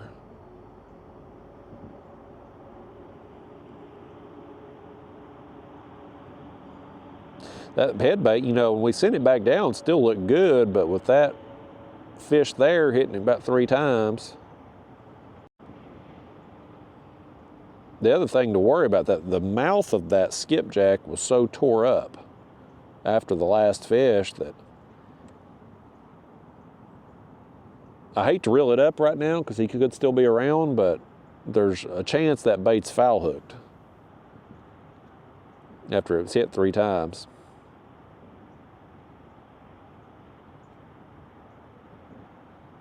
I'm having a mental conversation with myself right now whether I should reel that thing up. I'm gonna get me a swig of water. I'm a little parched. Maybe we'll go ahead and cut a bait here. We'll give it a few more minutes. We'll go ahead and cut a bait. Get everything ready before we reel up.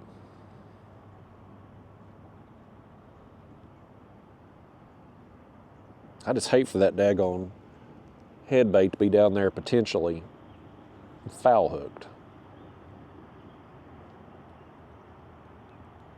I can't help myself, y'all. I'm impatient. I don't know what's going on with that bait. Let's just go ahead and see what we can do back here. Let's go ahead and cut us another one.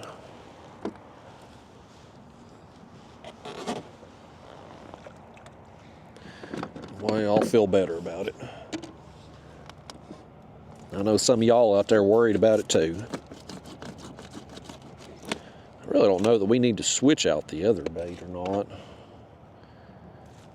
It did get nipped once, didn't it? We'll just go ahead and do it too. We got this thing here, we might as well.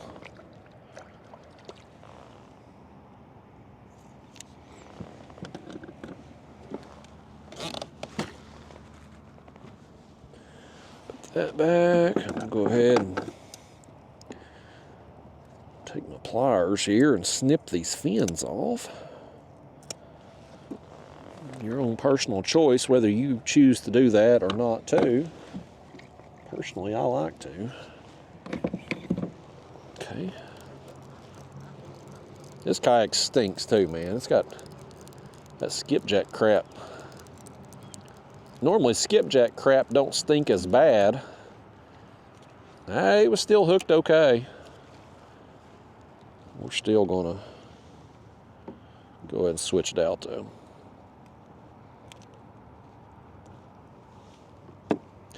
Skipjack crap don't normally stink as bad as like catfish crap, but when you've got the volume of skipjack crap all over the kayak that we've got today. I need to wash this thing.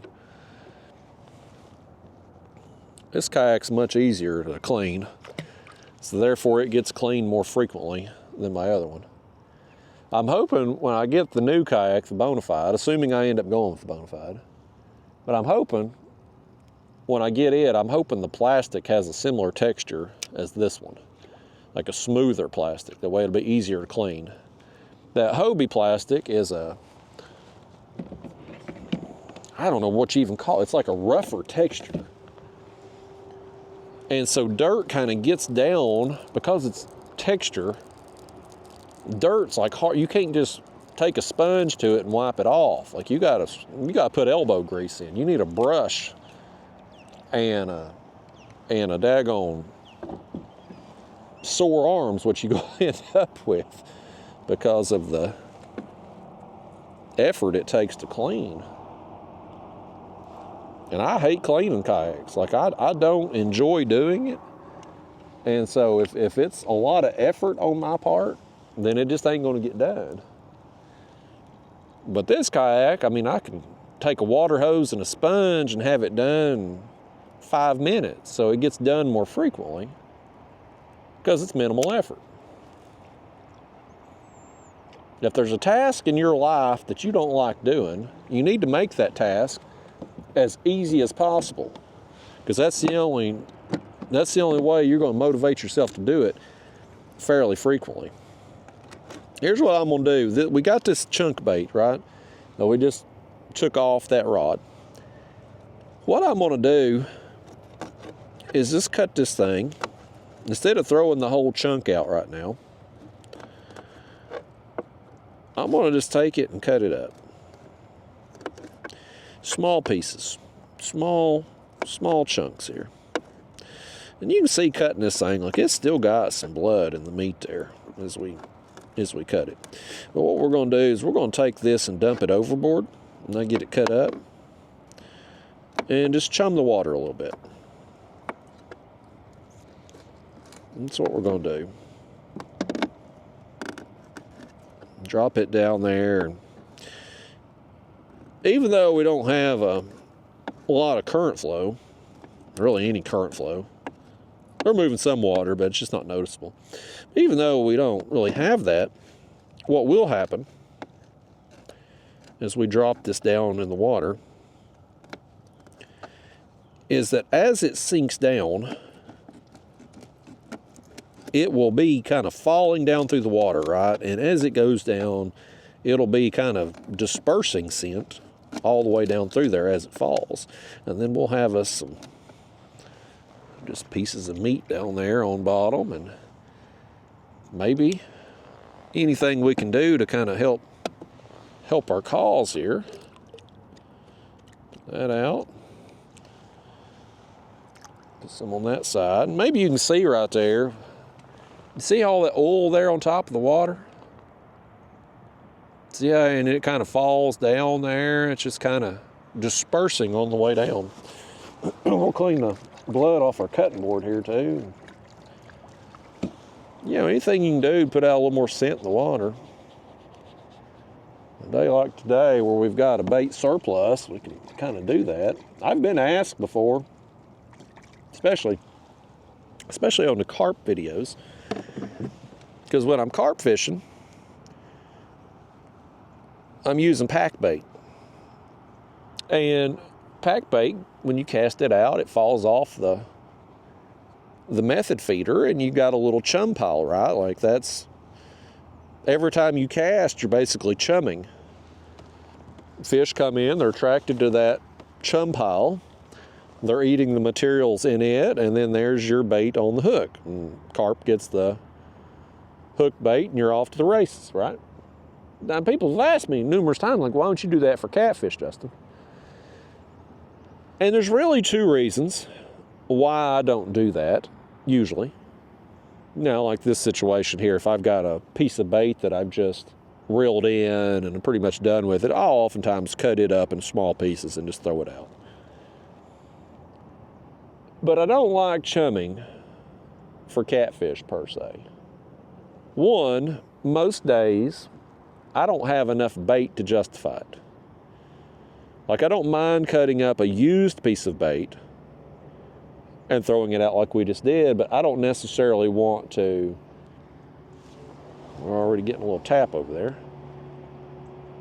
I don't necessarily want to take a fresh bait out the cooler and cut it up, or cut up multiple baits to throw out and chum. Like, I don't want to do that. It's waste. And I just feel like if I'm where I need to be when I need to be there, I don't have to chum. That's my thought. I've just got more confidence catfishing than I do carp fishing.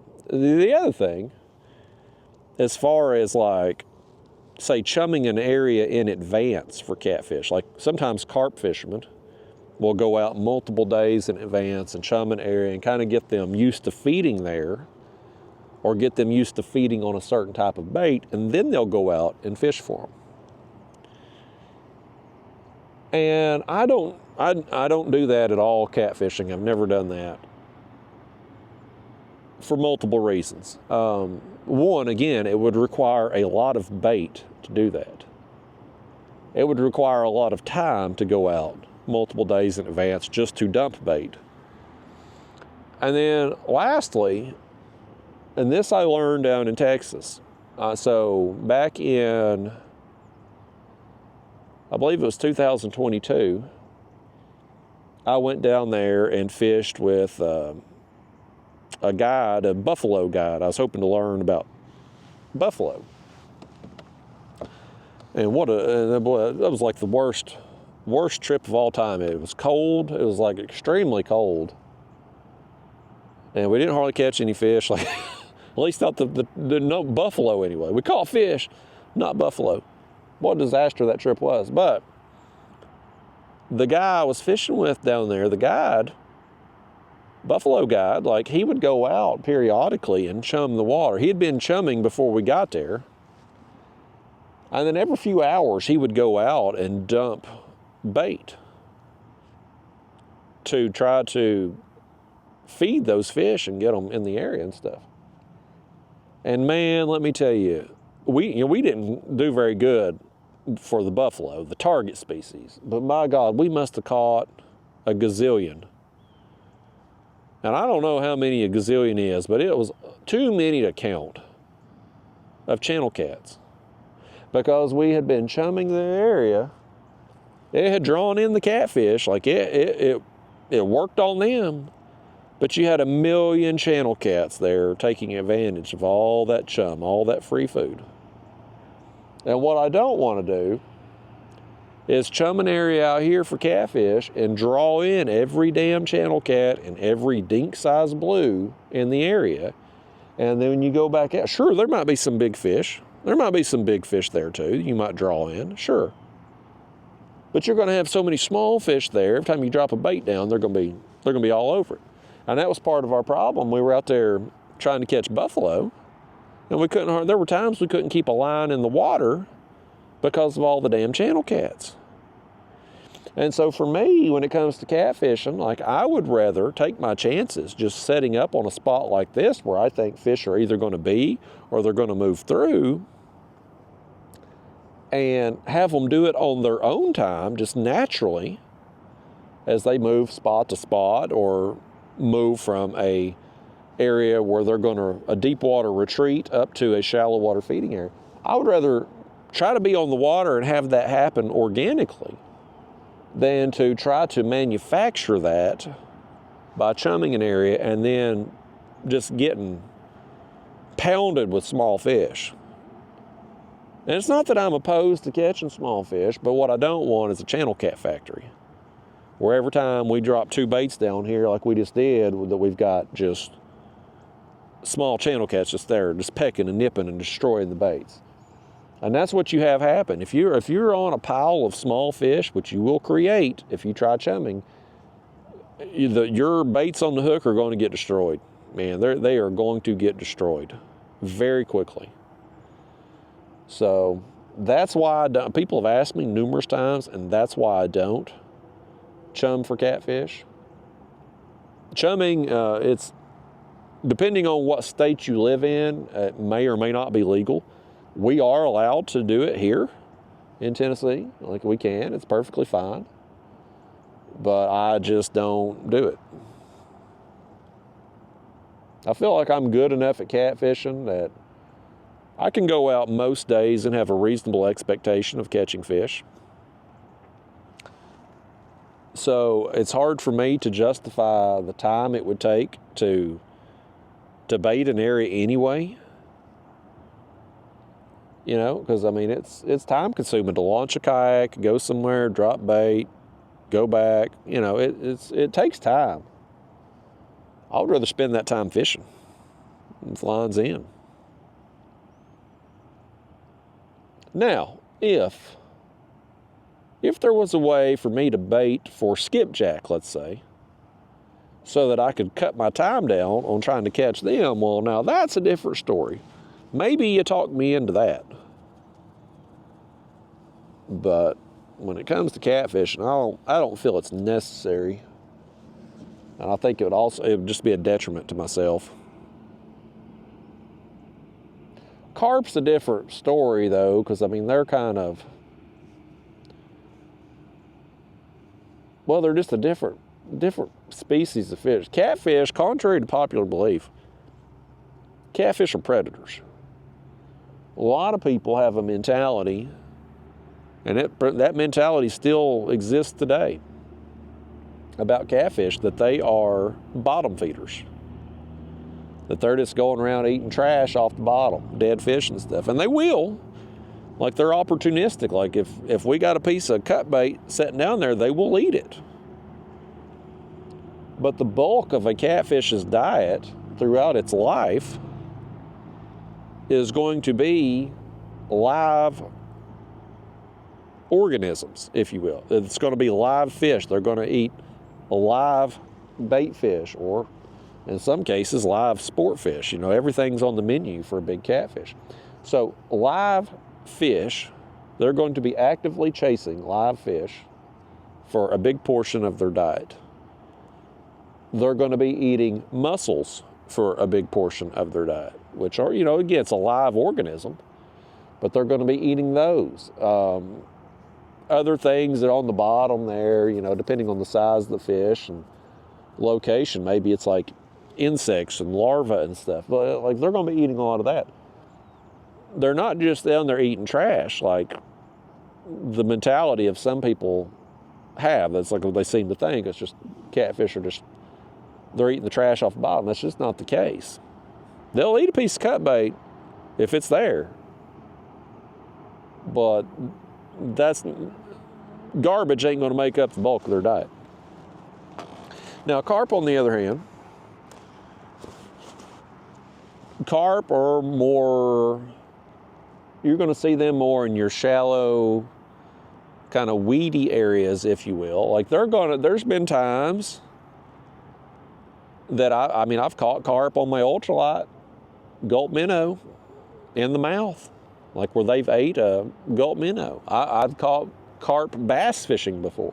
Like, there are times a year when they will chase a bait and hit a bait. You see that with the fly fishermen, people that fly fish for carp. They get out there with them flies and place it right in their face, and you know what? That, again, opportunistic. Carp will take that bait. But most of their diet is not going to be live fish, right? Like, they're gonna, when you see carp feeding most of the time, if you're trolling through the shallows and you see a carp feeding, it's head down, tail up, down in the mud. It's digging for weeds, the roots of weeds, any insects and crustaceans, things like that. Like, that's what's going to make up the bulk of a carp's diet. And so they kind of roam around and feed in those areas. And so in that situation, for you take carp, if you can bait a specific spot and get them feeding there, well, then that is very helpful. Because depending on where you're fishing at and how much food is available for the carp, you may be throwing out baits to an area that's there's just no fish there. Maybe it's got everything the fish needs, but there's so much of what the fish needs available everywhere that there's just not any there at that point in time. So chumming an area and getting them feeding there can be very beneficial for the carp. Well, I think it's just the difference in species between the catfish and the carp. That's just, I don't think it's as necessary. But with that said, several years ago, I knew a guy. He used to fish the bass tournaments. And he worked at a plant down on the river. And he would tell me that they would offload these barges, and they'd be offloading corn off these barges. And he said when they'd be doing that, obviously some of that corn would hit the water. And he said, man, you gotta come down there and fish by these barges, because catfish, when that corn hits, buddy, they're just all over it. And he sent me some pictures. And man, you could see, because he's standing up on top of these barges, and you could see just a million catfish down there. And so I went down there and fished one night. And I wasn't getting bit at all. And I'd sent him a message and say, hey man, I'm out here fishing, ain't doing a bit of good, can't get a bite. And he was there at work, and he come out, and he got him a shovel, and he started shoveling shovelfuls of corn out there.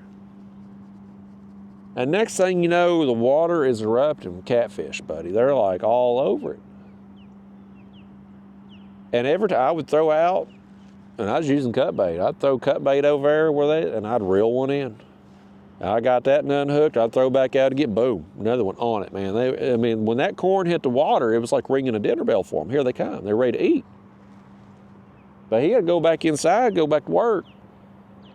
And as soon as he stopped throwing corn out, and that corn that was on the water there, when it was gone, so were the fish. I think those fish were so accustomed to eating, I guess because just the barge traffic, they were offloading so many barges, it was so much food, like that's what they were used to eating. And so they knew when that corn hit the water surface, it's literally ringing the dinner bell for them. And so they would turn on, go eat, and when the corn stopped hitting the water, they were done. And I sat out there for a few more hours, didn't get another bite. And I knew there was a million fish in the area, but couldn't get a bite. And I fished that area several times since then and can't get a bite hardly. So, you know, maybe you can try to replicate that a little bit. You can go down there and throw out corn, like throw it high in the air so that it that it hits the water. And maybe you can even fish some corn down there. I probably should try that. But if you bait an area in that situation, like those fish were used to eating the corn. Catfish were used to eating it. And so while they were actively feeding, sure, I could throw a piece of cut bait in there and catch them. But once the corn was gone and they were done throwing the corn out, like so was the bite. And so I think whatever you chum with is what you probably need to fish with.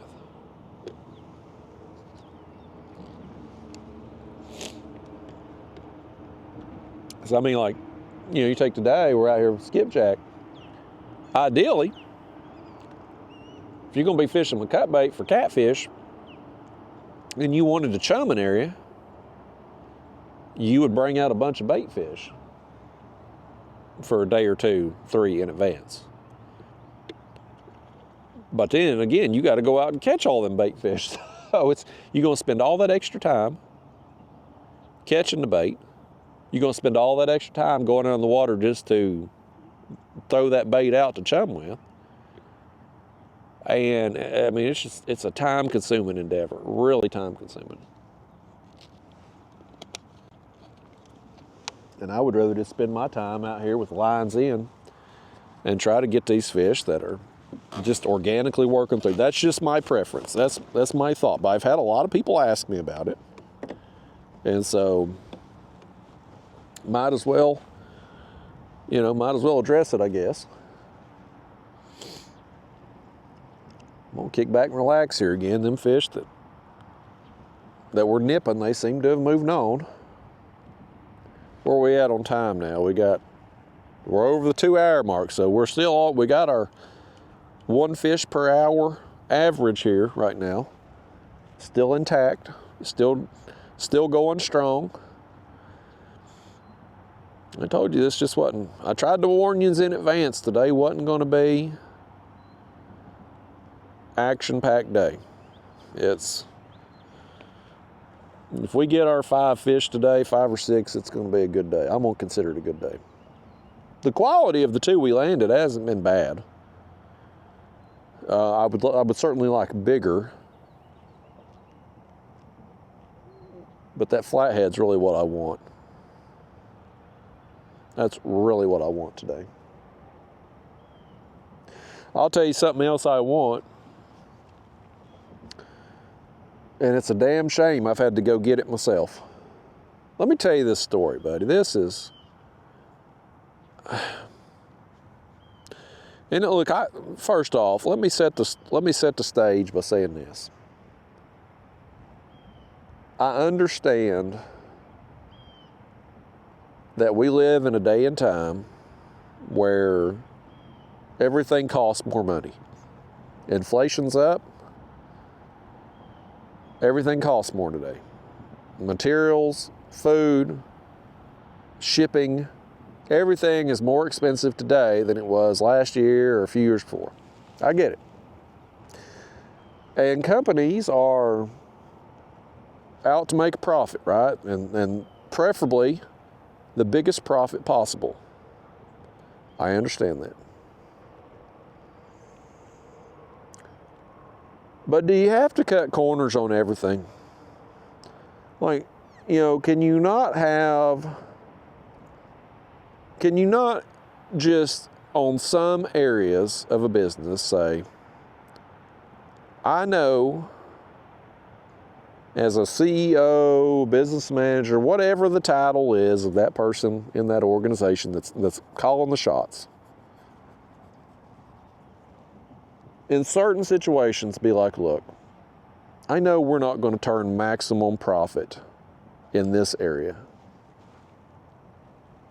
but it's better in this situation that we please the customer, go above and beyond for them, and take a little, we're still profiting, but take a little less profit than to just cut every corner possible and put out the cheapest, most profit-earning thing we can do and negatively impact business with the customer. So I say all that. Let me tell you what happened. So recently, my second channel, Kayak Catfish Highlights, it's where I've posted some edited videos lately. That channel recently hit 100,000 subscribers. And is that a big deal? I mean, other than just being a big round number, not really. I mean, is 100,000 subscribers really better than 99,000 subscribers? No, it's not. YouTube, you're not going to get, the way it works, everything's based on views and watch time. So it's not like you get a bonus, anything financial extra. Hold on. We got a little something happening here on the right rod. I think a fish has got it maybe, and he needs to take that rod down is what he needs to do. My line's at an angle. I think he's got it, but he's just kind of sitting there. It's acting like a small fish. I wish he'd leave that thing alone. Doo-doo or get off the pot, fish. I know if I pick up on him, I'll pull it right out of his mouth.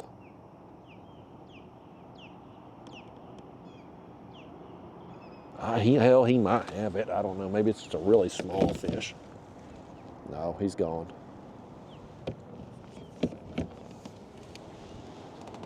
Good. We didn't want to catch that one. I want to average at least one fish an hour today, but I want them to be way better fish than what that one was. Hopefully he's gone for good. Let me just check that bait. He hit it. He hit it 2 or 3 times, and I fear he may have foul hooked it. He's just there eating the gut pocket out of it's what he's doing. Yeah, he did eat the gut pocket out, but the bait still looks hooked good, so we'll send it back down. See, that right there is what you don't want. If you chum an area, that's what you're gonna get non-stop. You may draw some big fish in too, but you're gonna draw them all in. And them small fish gonna be all over you. So anyhow, YouTube, my second channel hits the nice round number of 100,000 subscribers recently. And again, financially doesn't change a thing. You don't get any bonus, no extra money, nothing like that as a content creator. It's just a nice big round number. And it's just kind of a milestone. And for years, since YouTube began, YouTube has considered 100,000 subscribers as a, okay, now that one's hooked up. That one hit it a little harder right there. I don't think he's going to be very big, but he hit it a little harder anyway. At least hit it hard enough to get hooked.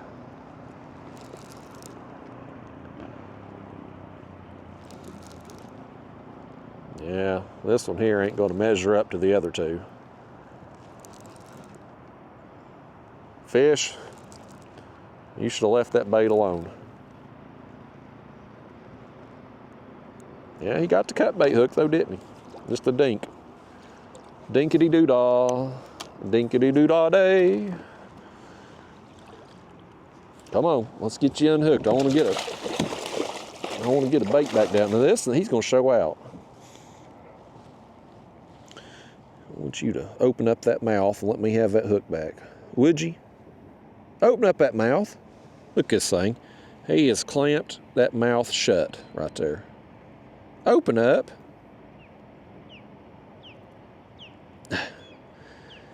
You old thing. Let me get you like this, maybe. He still won't open up. I done have that hook out, fish, if you'd act like somebody. There we go.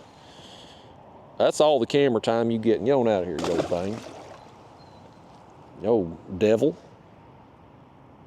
That fish right there, he's got a just bad attitude. Got our fly all. Boy, he's got that thing. He damn near had a knot in that thing, didn't he? Or did I just tie the knot trying to get it undone? Either way, we got it undone now. Let's see what we can do getting us another bait on.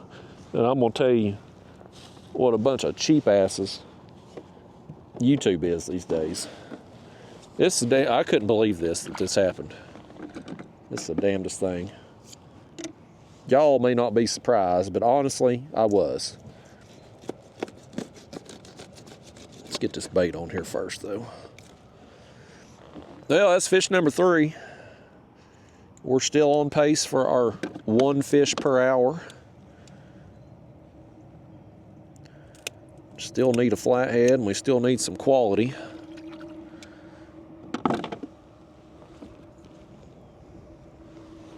Throw that back there. All right. You can see, look here on my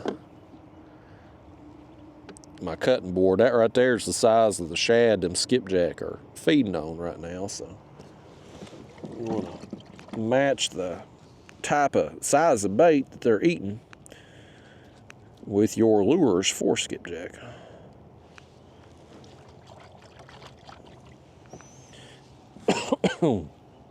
Goodness. I'm gonna blow out your eardrums, me coughing and hacking today. I mowed the other night and that's messed me up. There's something happened the other day, our last catfishing trip together. The wind was blowing in my face all morning, and there's something in the air right now. I don't know if it's a dust, if something's blooming. I don't know. My body don't like it. It's rejecting it.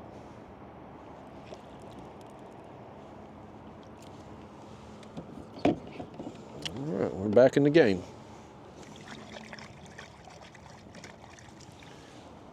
So anyway, YouTube. For years, if you hit 100,000 subscribers, it was celebrated on YouTube. It was a big deal. And they would send you an award called the Silver Play Button. And it's not real silver, but it's like silver in color.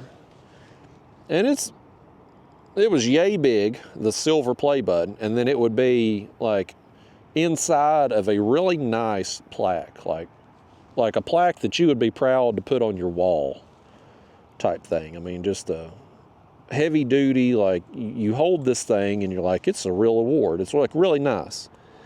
And so my main channel got that award, right? And you got it, I think at my main channel, I got it on this one here, 2021, I believe it was. I got it. And, you know, I got that award. I'm like, man, this is really nice. And so I've had it sitting in my living room. Like, I'm proud of that thing. Now, I've talked about that before. Like, I couldn't tell you, my college degree is in a closet somewhere, in a box in a closet. Like, if you told me today I had to go home and get my college degree, it would take me 20 minutes probably to find it. I know the general area it's at, but I'd have to go through some boxes. Like, I couldn't just walk in my house and grab it. It's not displayed on a wall. And I spent, you know, college, hell, I spent a lot of time and a lot of money to get that degree. But, you know, it's just, it doesn't, at this point in my life, it doesn't really mean anything to me. But that YouTube award, especially, you know, my main channel, like I don't know, I was proud of it. You know, it was a big accomplishment, I felt like. When I got that one there in 2021, like there really wasn't, I almost felt vindicated in a way.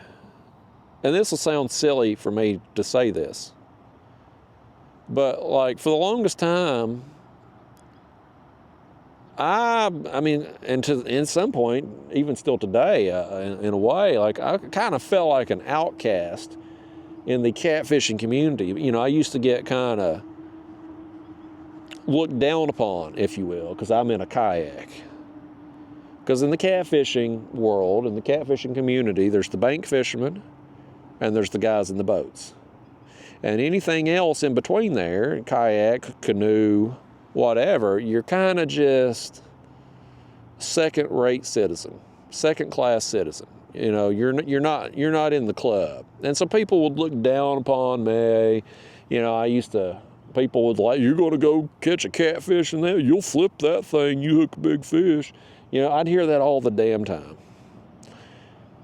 And over the course of time, just keeping at it and keep doing what I do and what I love to do and posting videos and sharing those adventures, the culture, the mentality started to change, started to earn a little respect, I feel like. And at the time, there was really the only person doing it at that level, kayak catfishing. You know, there were some other guys that I was friends with that was making YouTube videos and stuff, but they weren't doing, you know, they either wasn't that into YouTube or just maybe they lived, like my friend Denny up there in Iowa, he only has a certain window of time that he can get out there and catfish from a kayak just because of the weather up there and the water conditions and stuff. So it's harder for somebody in that area to do YouTube consistently.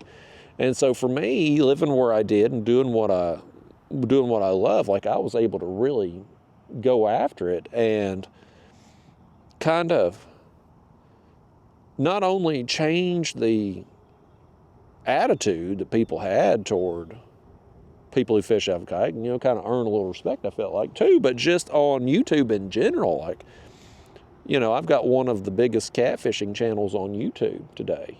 and I'm doing it from a kayak. And so anyway, I take a lot of pride in that. Whether I should or not is debatable, but I take a lot of pride in that. And I'm proud of my accomplishments on there. And so when I got that award from YouTube, that silver play button, like, I was proud of it. Like, I was happy to display it. So it's been sitting in my living room, got a little stand for it. It's right there, kind of front and center. Proud of it. Well, fast forward a couple years later, decide to start a second channel. And I fully admit, I started the second channel. I had been thinking about it for a while, just curiosity, philosophical type thing. Like, if you could go back in time, knowing what you know now, what would you do different? And thinking about that from a YouTube perspective, I was like, well, if I went back in time and avoided some of the mistakes I made and took the knowledge I have now for what works and what doesn't and applied that, how quickly could I grow a channel? And so I was curious about it. And then I had, and I've told this story recently, so I won't rehash it again, but I had somebody piss me off in the YouTube world. They're one of those excuse makers, like, oh, you only got the success you had on YouTube because you started so long ago. You couldn't start a channel today and grow it. It's just a different world now. Okay. All right, well, let me just show you then. So anyway, I did. I jumped in for it. I went full bore. And what do you know? Less than 2 years, just under the 2-year mark, I hit 100,000 subscribers and 40 million views. And that's a hell of an accomplishment. And again, I ain't trying to, I don't want to be a boaster on here and toot my own horn or anything, but I mean, it's a hell of an accomplishment that most channels don't get to. And I did it in a much shorter time with the second channel than what I did the first time around. So it kind of proved to myself, like, yes, if I took what I knew now and applied it to a new channel, yes, I could grow it much, much faster than before. And so anyway, even though I don't put as much time or effort into the second channel, I don't really care about it as much as I do this main channel, I'm still quite proud of the accomplishment of getting the number of views and the number of subscribers on that channel, and especially in such a short period of time. So anyway, I say all of that to tell you that I hit that mark, right, where YouTube sends you the award, the silver play button. And so how it works is when you hit 100,000 subscribers, it takes a few days, a while there for YouTube to verify that you're, I guess they have to have somebody manually review, make sure your subscribers are legit, make sure you don't have any copyright claims against you, stuff like that that would make you ineligible for the award. So it takes a few days, and then once you pass their inspection or review or whatever they call it, then they send you a code that you can then go on to a site that they give you and claim your award. And you claim your award, shipping address, yada, yada, yada. They send you this award. It's free of charge. It doesn't cost you anything. So YouTube, the company, is shelling out money out of pocket for these awards. Now, again, the first one I got, very heavy duty, probably weighs, I don't know, 2 or 3 pounds. Like it's a plaque, but I mean, it's got some weight to it. So they've got the cost of the award. They've got the shipping cost to send me this thing. Now, throw out the fact that they've made how many thousands of dollars off of my channel by putting advertisements and commercials on there, right? Like YouTube splits the profits with content creators like myself. I forget the split. It's like 55-45, 60-40, something like that. But, you know, they split that. Okay, oh, fish. Oh, he tugged on it. But anyway, they split that with us. So yes, content creators are getting paid, but so is YouTube. Like they're making a lot of money off of us. So is it really that big a deal that I mean, how much do these trophies cost to make? How much? 20 bucks maybe? 10 bucks? It can't be that much. Plus what? Another $10, $15 in shipping. You've made YouTube thousands of dollars. they can't spend 30, 40 bucks. Well, apparently they can't, folks, because I get my new award. And I had seen a message pop up on there on the site that you go to claim your award. It said, as of August 2024, the YouTube Silver Play button will be a lighter weight award. Still has all the same meaning as before, but in a lighter weight package. Or some comparable wording to whatever I'm saying there. You know what I'm trying to get at. Just lighter weight. And I thought, okay, well, they've probably just made it out of cheaper material so they can save a pound or two in shipping and save a few bucks. You know, I promise you, there's some suit in a corporate office somewhere trying to justify their existence to get a paycheck there every week. And they come up with a brilliant idea, which they shared in a meeting and people approved, that, well, if we just cut the weight of the awards down and we're sending out however many thousands of these a year, well, we'll save X number of dollars. And somebody was like, well, Bob, that's a great idea. You just saved the company. You're not going to get a pink slip this year. In fact, we're going to give you a promotion and give you a cubicle with a better view or some crap like that. You know how it works in the corporate world.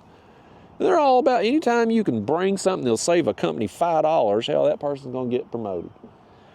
That's stupid. So anyway, when I saw that, first off, I was like, damn, I missed it by a week, because this was starting in August of, that was the note on there, August 2024, we're switching to this. And I was like, man, because my channel, it hit 100,000 subscribers on like August 6th. So it's like, man, if I could have done it a week earlier. But this award finally shows up at my house. And immediately when I got the package, I was like, oh man, because the package is smaller. Just holding it, I'm like, this is going to suck. I knew before I opened it. And I opened this thing up, y'all. This award, what used to be a big accomplishment on YouTube, used to be celebrated. I opened this thing up, and it's, I don't know, around half the size of the other one. Probably doesn't even weigh a pound. Here's what it honestly, the first thing I thought of when I opened this up.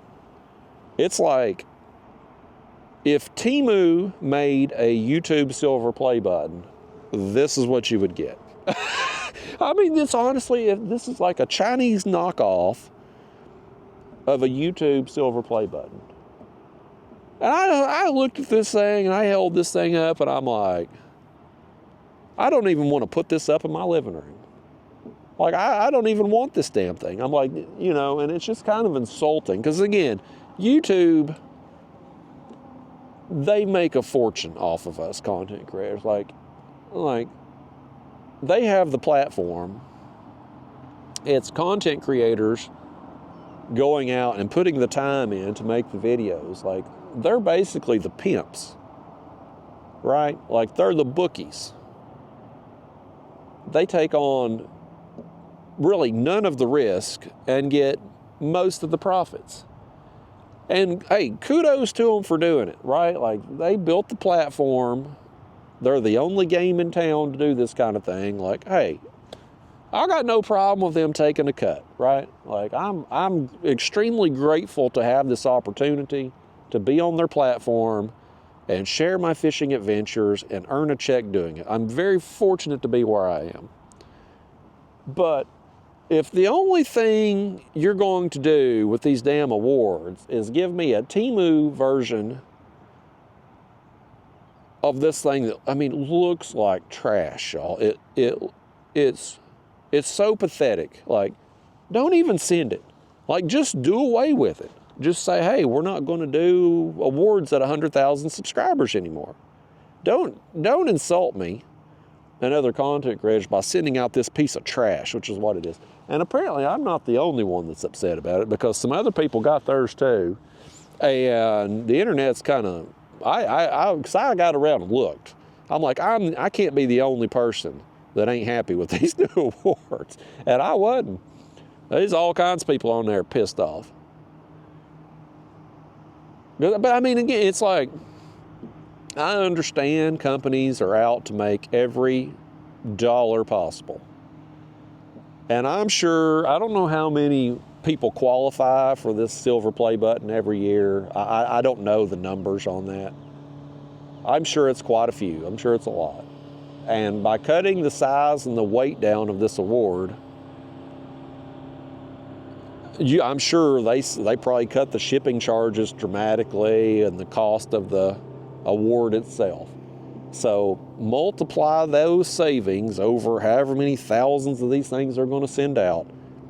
Sure, they're going to save a few bucks. But again, is it really asking a lot? Is it a big deal for a company? By the time a channel, and I don't care what genre of YouTube videos you make, by the time a channel has gotten enough views to be able to get 100,000 people to not only watch, but to watch your content and say, you know what, I like this channel enough, I'm going to hit the subscribe button. By the time a channel has reached that many people and got that many views to be able to hit that number, YouTube has made more than enough profit on them to spend 30, 40 bucks to give them a nice plaque. Like, I just don't think it's asking a lot. It's like saying, I saw a news story. I can't remember the restaurant now. It was recently. I can't remember if it was McDonald's or Burger King. But a person had worked there 30 years and they got a $100 bonus. It's like, you give somebody, used to these company men and stuff, they'd get a gold watch when they retired or something, and then it went to a party. They get a pizza party on their way out the door or something like that. It's like, it's just so insulting. It's like, as content creators, we know we're not really valued anyway. We're easily replaced. Like, there's a million channels on YouTube. They don't need me. This fish needs me, though. He needs me. Look at him take that rod down. Okay.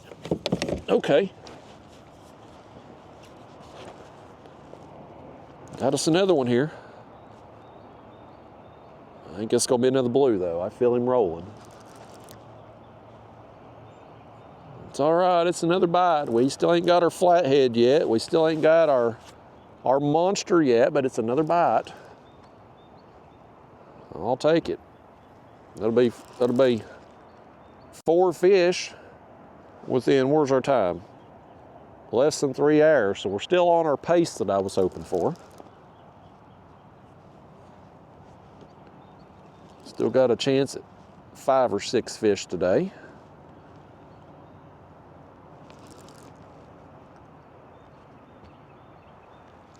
It's definitely a blue. I feel him rolling. There comes some bubbles up right down there.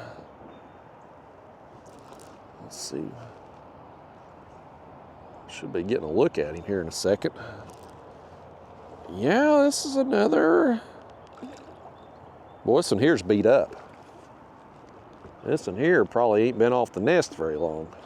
His whole back's tore up.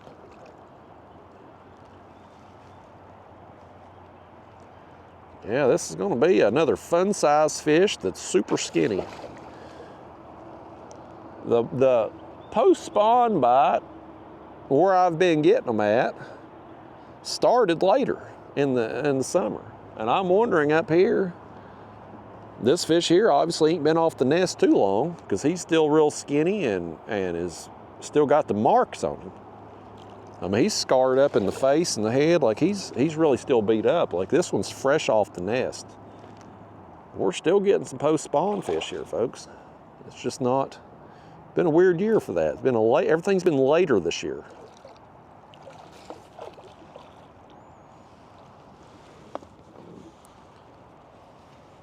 Get your glove on here. Get yourself ready to land one.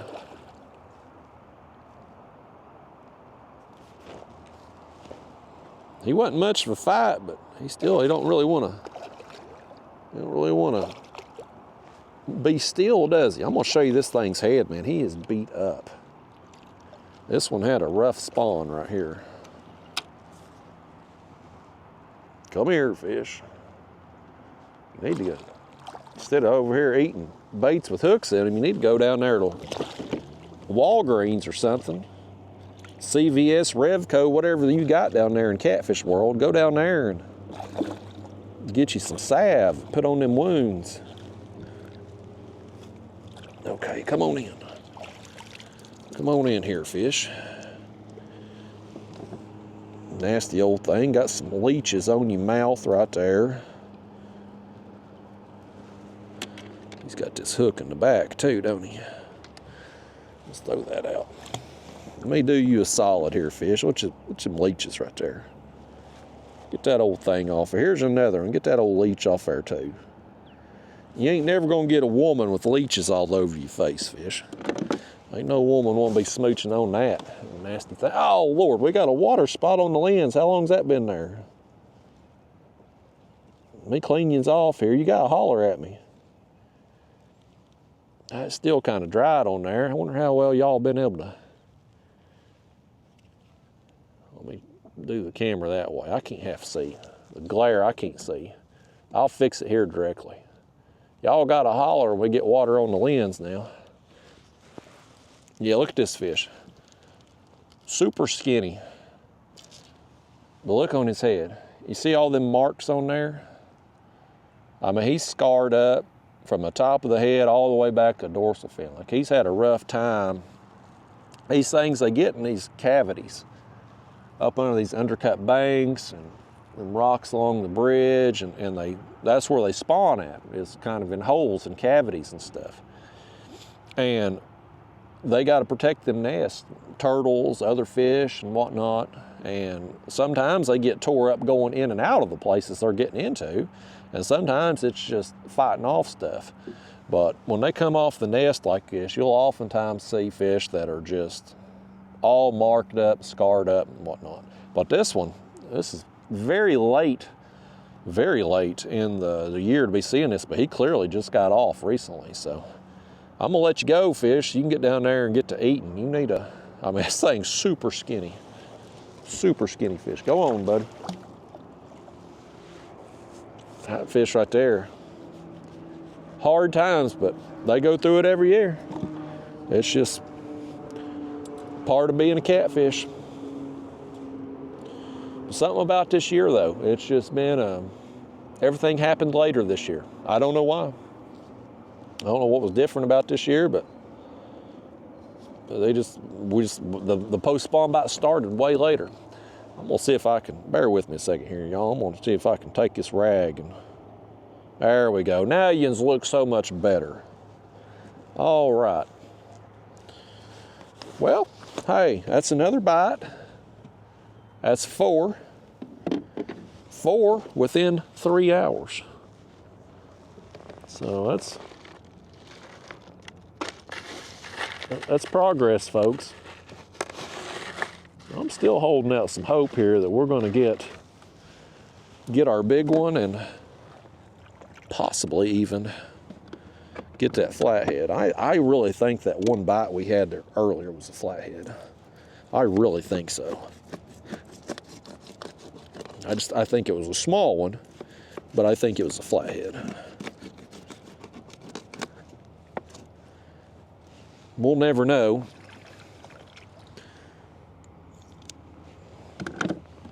Let's get rid of this. Now, let's rebait. Drop this back down and wait on the next one. This style of fishing ain't for a lot of people. There is some setting and waiting. Baiting and waiting, they call it. Personally, I like it.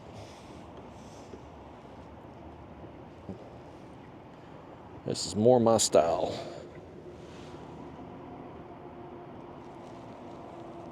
All right, we got our new bait on. Nice chunk right there.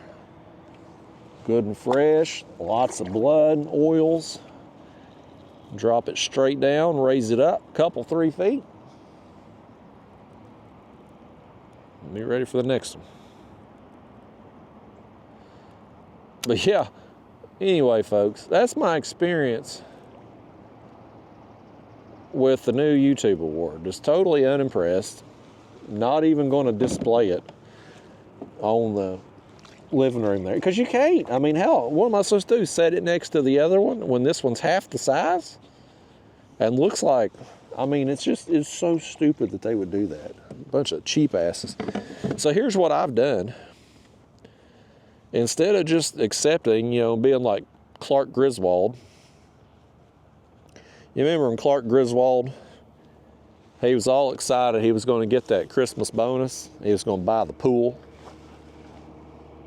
And instead, he ends up getting the Jelly of the Month Club gift certificate,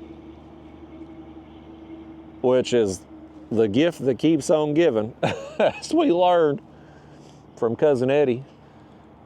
But that's kind of what I feel like here with YouTube. So what I've done, and y'all probably think this is silly, but YouTube may not give a damn about me or this accomplishment that I've hit, but I do. And so I was like, there's got to be a way, whatever company makes these awards, like, there's got to be a way that I could just get one of the old awards with my second channel's name on it. Like, maybe I don't care if I got to buy it. Obviously, I'm not very valuable to YouTube for them to spend the extra 20 bucks, but I'll do it. And so I got to looking around online, and what do you know?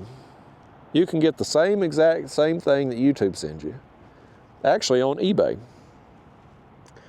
And so I ordered me one. It's the same size as the other one, the original one.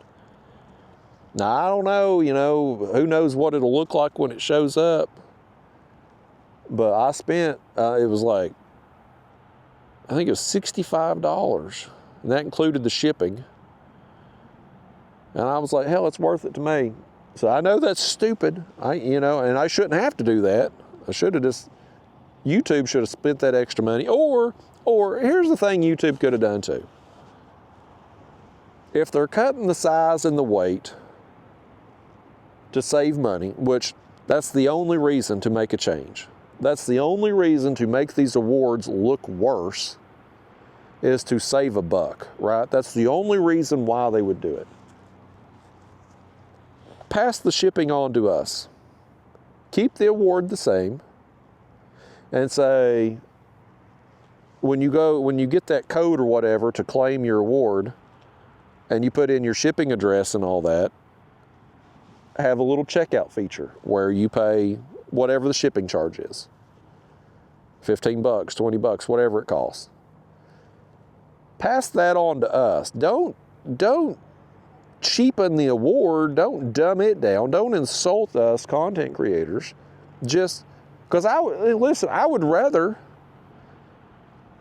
give YouTube 20 bucks to cover the shipping charge and get the award like it used to be when it looked like it meant something, than to do what I've done now and just be insulted with what shows up and have something that I'm not even going to display on a shelf. It'll go in a box in a closet with my college degree, and have to get online and get a damn Chinese knockoff on eBay that's closer to the original than what the current award is, that looks like a Chinese knockoff.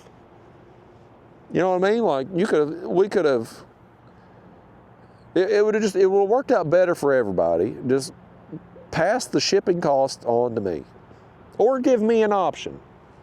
Say, hey, here's the new award we've went to. It's free. Or if you would like to upgrade,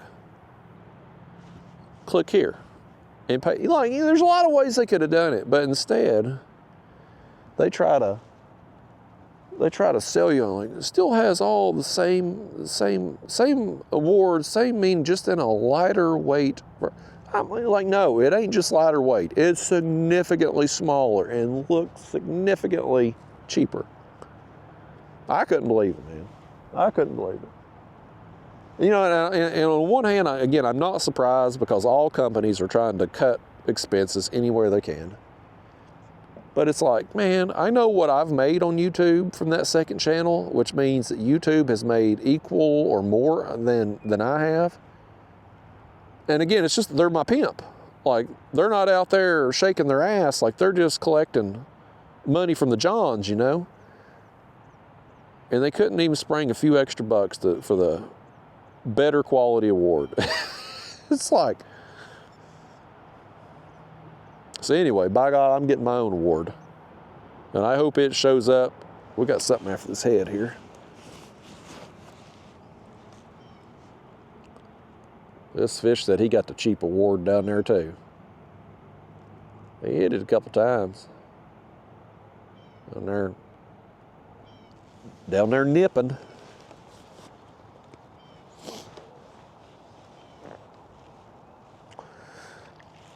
Yeah, folks. Oh, there was skipjack right there. I saw him jump up. He ain't gonna come back up now that the camera's pointed that way, though. Yeah, this spot here will be much better in about a month, probably. With that fish there, that last one just being fresh off the nest, it's just behind. It's a weird year. I don't know. I don't know why that is this year. It wasn't like this year was just exceptionally different as far as weather or water conditions go. It didn't seem that way to me anyhow. But apparently to the fish.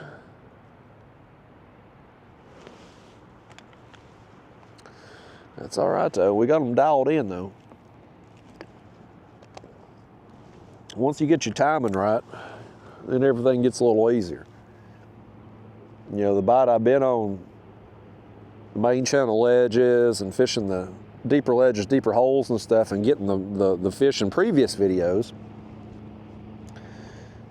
normally that bite starts by mid-July usually. And this year, as in July, I'm out there and just not doing worth a crap, like struggling. And so, you know, I was doing what I should have been doing, where I should have been doing it, but the timing was wrong. And once we got into August and you know, those fish were a little bit late getting there, but once they were there, it's like, okay, this is how it's supposed to be. And so I guess Loudon here is just a little bit later too. But that'll throw everything off through the fall too, most likely. Everything will be a little bit further behind, so probably another month or so from now, we'll be able to get on a better suspend fishing bite, like we're fishing like today. I just enjoy this more. I'm the type of person, I ain't like this fish over here, it just wants to nip. Danged old fish. Leave that bait alone if you ain't gonna eat it. But I'm the type of person, like, I can sit still. I don't have to be doing something all the time. Like, I'm okay with just kicking back, our feet up right now, and just relaxing. Some people's always got to be doing something. And so if you are, and I don't care if you dragging or you suspending, but if you're actively moving, whether you're trolling and you're dragging baits like we've been doing lately on recent trips, or if you are, maybe you got some current flow and you're drifting and you're suspend fishing while you drift.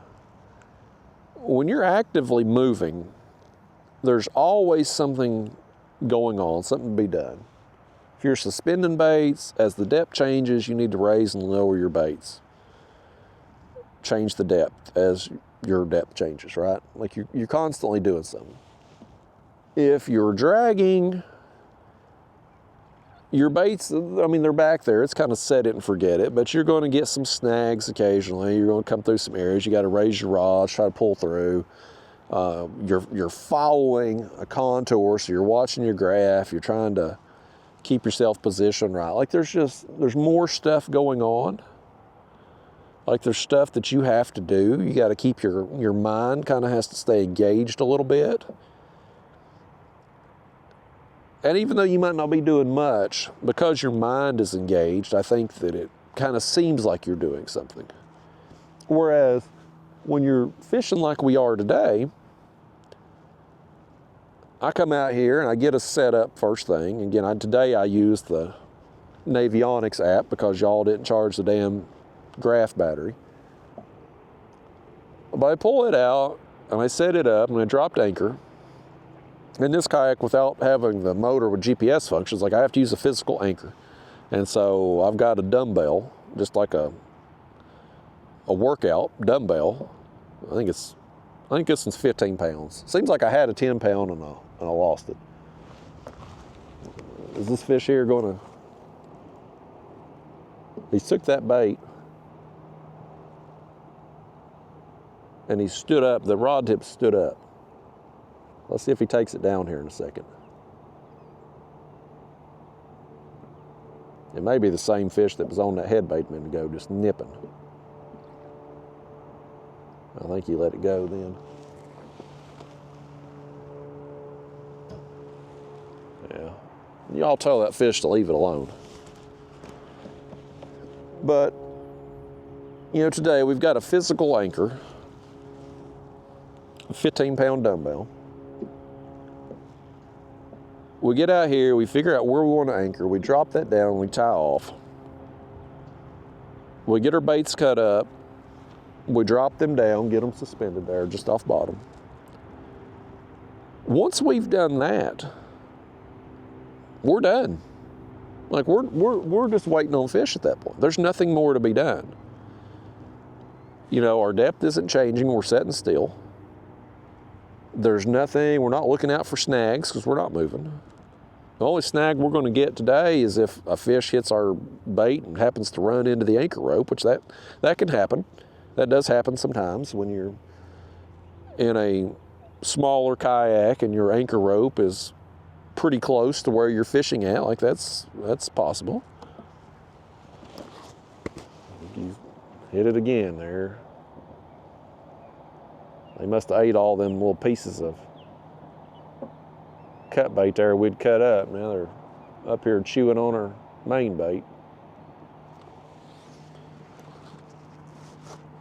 But like, you know, when you do this style of fishing, he's back on it again over there. Tell him leave it alone. I told you to tell him.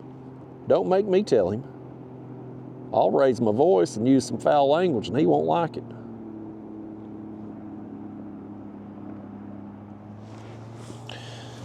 But when we get set up, like we're done.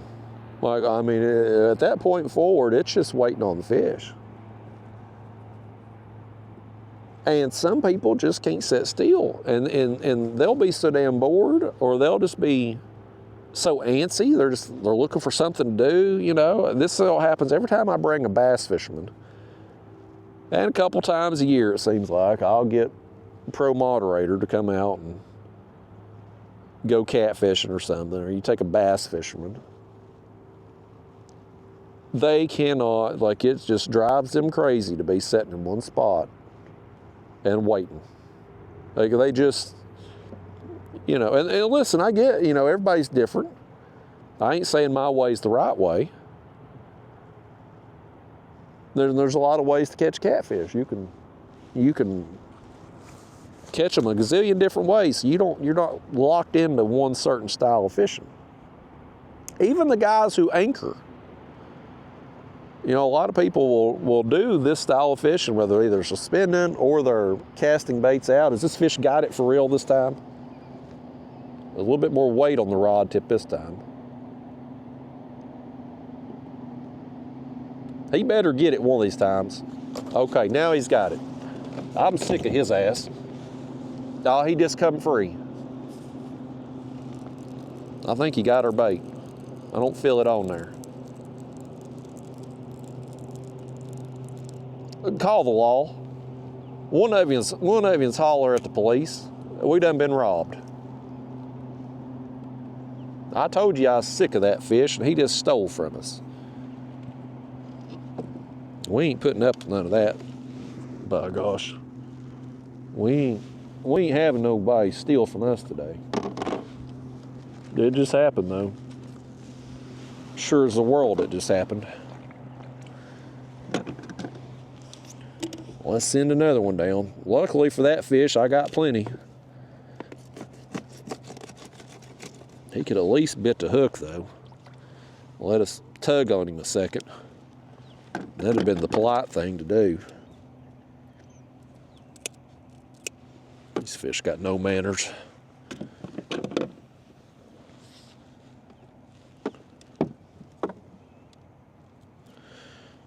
Set that other chunk on.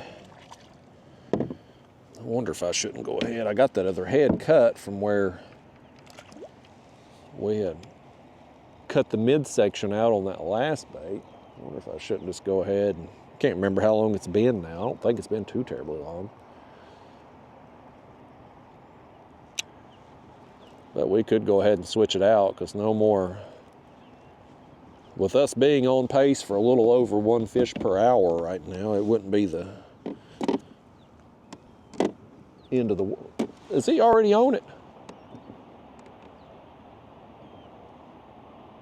Something hit that thing right away. That dang fish, he better leave it alone. Let's get our head bait here. Cut these fins off. We'll just go ahead and switch that other one out. We're not going to run out of bait today, unless that dink right there keeps stealing every daggone piece. I mean it, fish. I'm done with you.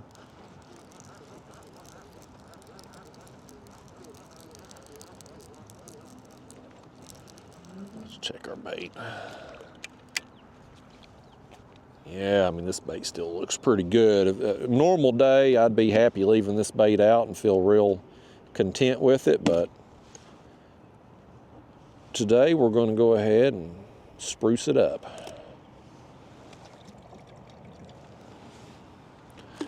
Down it goes.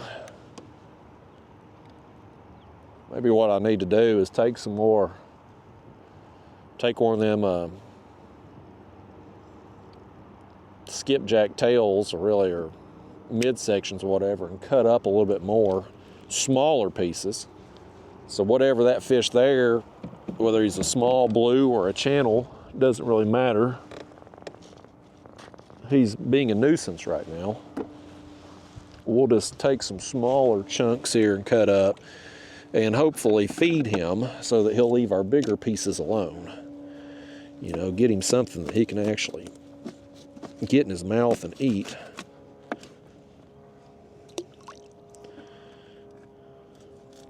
I'm normally too short on bait to be able to do something like this, but when I've got it, or if I've switched out body sections or something, it's more easy to justify it.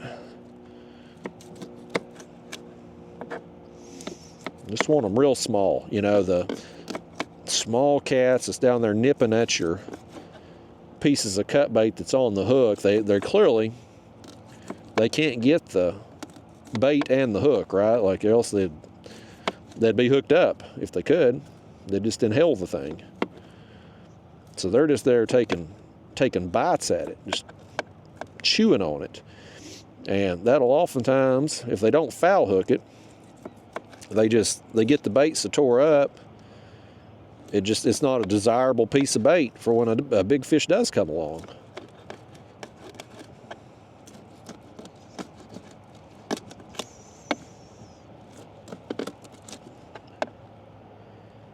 Yeah, this right here ought to satisfy them for a little while. Plus, it'll put some more scent in the water for us.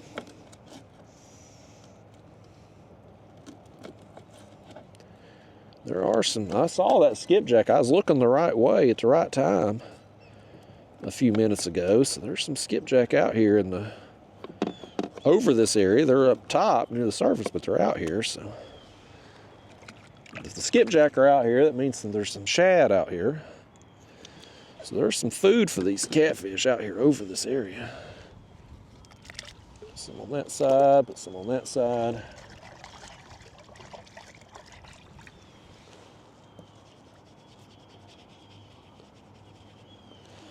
Clean that cutting board off since y'all ain't gonna do it. Lord knows y'all ain't gonna help me clean this place up. I'll be scrubbing the skipjack crap off this thing too at some point. I might do that today maybe.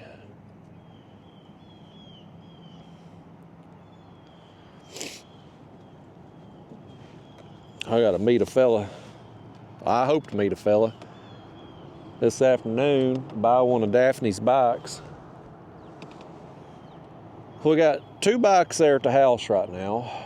And one of yous, I've told this story, but I had problems with the bike right off the get-go.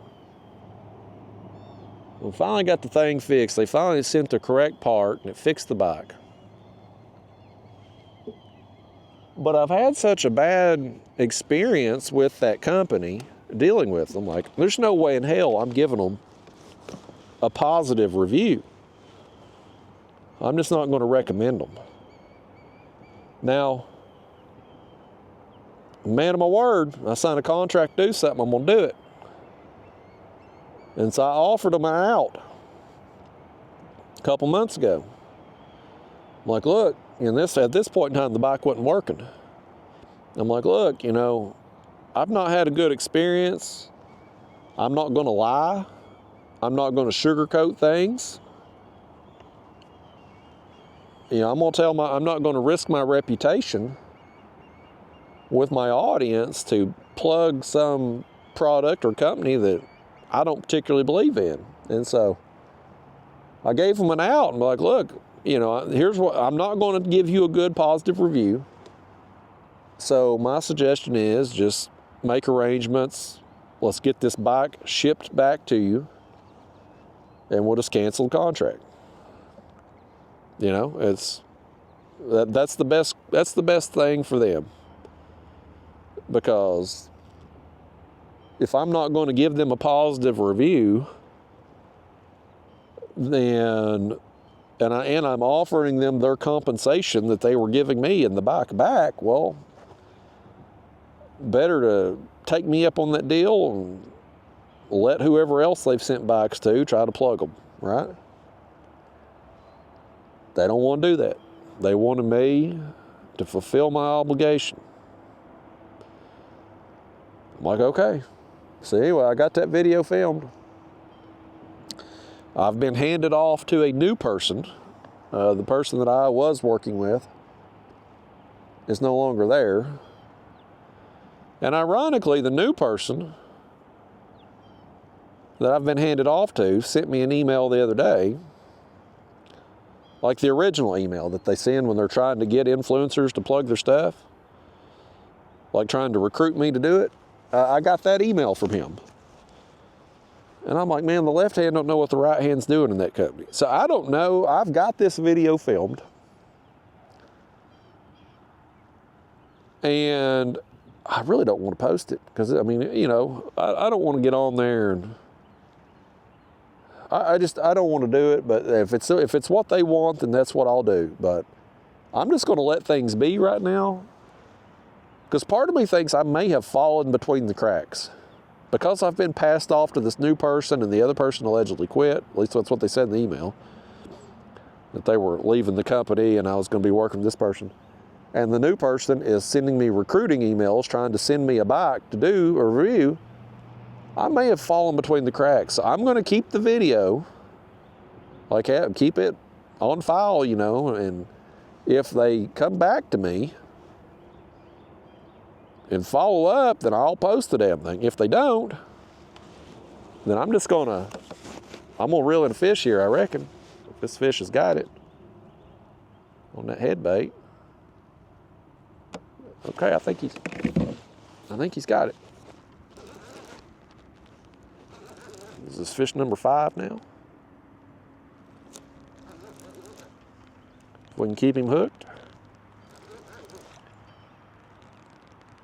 Be Curious to see if this one's on the head or if this one's on the fly. We ain't got one on the fly yet today, but I got a feeling it's coming. This one here don't feel very big, so it makes me wonder if he got the bait or not. He did not, he got the fly. Okay, there we go. I knew that fish right there didn't feel very big, and what do you know? Speaking of channel cats nipping at your baits, what do we have here but a danged old channel cat? This is one of your all's favorite fish. Every time I talk crap about channel cats, I always get pushback. People saying, oh, Justin, I love catching channel cats. Why you talk bad about them? Well, this right here's why I talk bad. Because they sit down there and they chew up your baits. Now this one at least got the fly. Oh, y'all, or the rod. You sit there a minute, channel cat. Think about what you've done. Or the rod's going down, we're doubled. Well, technically we're not, because that channel cat don't count. He don't count for nothing. But this one here at least feels like a little better fish. I should have, before I picked up on this, I should have got rid of the channel cat and dropped the head bait back down. If y'all was a fishing partner worth a damn and would grab one of these rods for me, y'all could have reeled in the channel cat and I'd have been ready to go on this one. But y'all won't do nothing. Y'all won't lift a finger.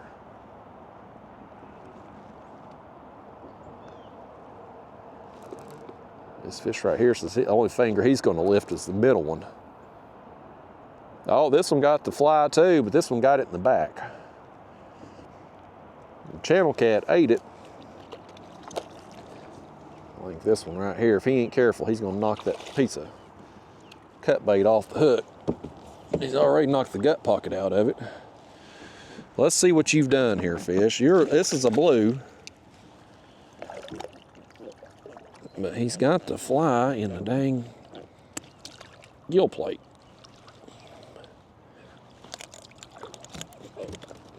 Well, fish, I was trying not to bring you in, and here we brought you in. I thought I could release him right there at the side of the kayak if I got hold of that thing with the pliers, but apparently not. There we go, goodness gracious. Let me fix that bait back there, there we go. Let me just drop it back down. We may have some fish coming through. Have two of them hit like that. Channel cat can wait. He better not knock that head bait off either.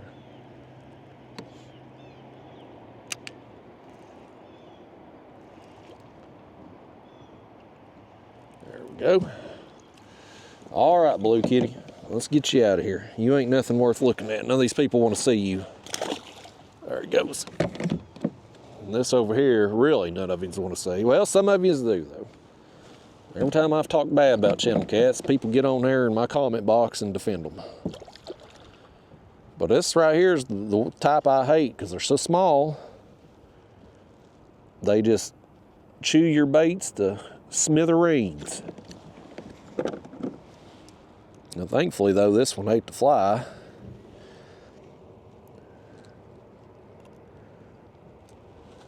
He ate it so good, I can't get the damn thing, the hook out.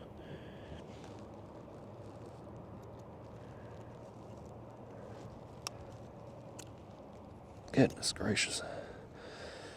He got hooked real good. Got hooked twice in the mouth. There you go, channel cat. Got you some camera time. It's your lucky day. I hope you appreciate it. It's a hell of an honor. It's more of an honor for that channel cat to be on my video than it is for my second channel to hit 100,000 views with YouTube, or 100,000 subscribers with YouTube, apparently. I hope that fish appreciates it.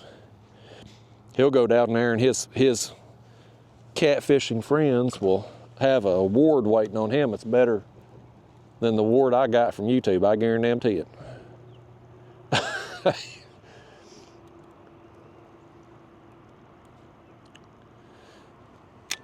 I think we got everything back out again. Thankfully, both of those fish left our baits on. both of those fish, although the blue caught in the back. Some people would say that don't count, but we still got to reel it in whether he was foul hooked or not. So technically the flies got us 2 extra fish to reel in that we wouldn't have got otherwise. And them fish get water all over you. I feel like I got it all over my glasses. But, so anyway, y'all, I got this bike video done. And it's the worst review ever, but I've got it. But I'm gonna just hold on to it. I'm not reaching back out to the company. Hell, they didn't even bother to tell me they had shipped the new part out. Like, it just showed up. And so it did fix the bike. It works fine now. So I completed the video. I'm gonna have it, but I'm just not gonna. If they reach back out to me, then we'll post the video. Otherwise, I'm just gonna leave it be and hope I've fallen between the cracks. But I am gonna sell that bike because I'm done with it. And it's in the way. So I listed it online last night, and I had 3 people last night reach out. The first guy said he wants it. He's coming today, 6 o'clock this evening. And the other 2, I responded back and be like, well, it's been spoken for, but if the deal falls through or the person don't show up, because you know how people are, hell, that's how it is on Marketplace. Most time people, they change their mind. That's just part of it, but I told them I'd let them know. So get rid of that. I filmed another segment yesterday with a different bike that Daphne got, and this bike is actually, it functions well. And it's a moped style bike, which I like. The bike that I keep, because I keep one to run Daphne with all the time. It's a moped style. I really like it. And I've had it over a year now, maybe 2. I can't remember when we got it. But my girlfriend, she's finally, she would ride the bike. Like, sometimes we'd go outside and like she'd ride around the yard a little bit. But I think she's kind of scared of it a little bit because she'd be driving so slow. I'd be like, honey, you're gonna fall over. You're going too slow. You gotta get some speed on the bike, you know? And so she's been riding a little more and getting a little more comfortable with it. She's been riding that other moped style one that I kept, that I run Daphne on. And so anyway, we got this new bike, and it's, you know, truth be told, probably made in the same damn factory as the other one. Different company and all. Look at this Osprey. Oh, he just picked something up off the top of the water there. He didn't dive down. Probably same factory, different paint scheme, different logo on the side, same bike.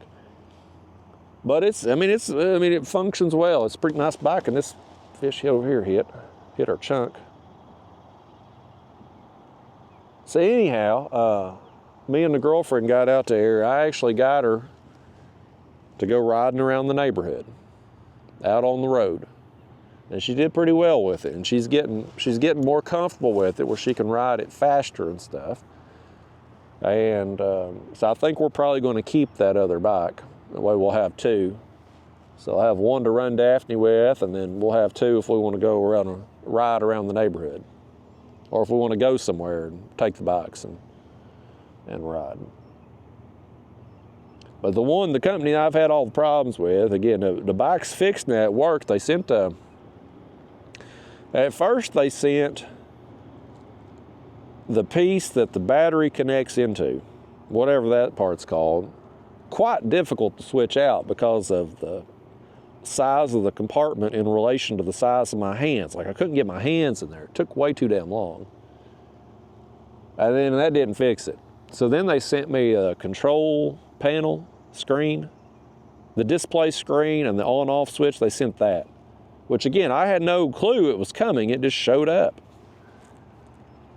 When I'd reached out, when they said they were going to, I reached out to find out when it was going to arrive, and they couldn't tell me when because they didn't know. And it just randomly shows up. So I don't know. bunch of idiots over there. The right hand don't know what the left hand's doing. So on one hand, it's like, I hate to just sell this bike, you know, but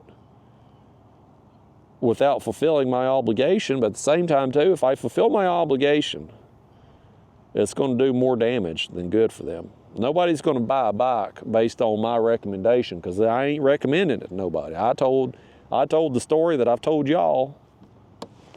Same thing I'm going to tell this fish. If he don't get that, he's got it.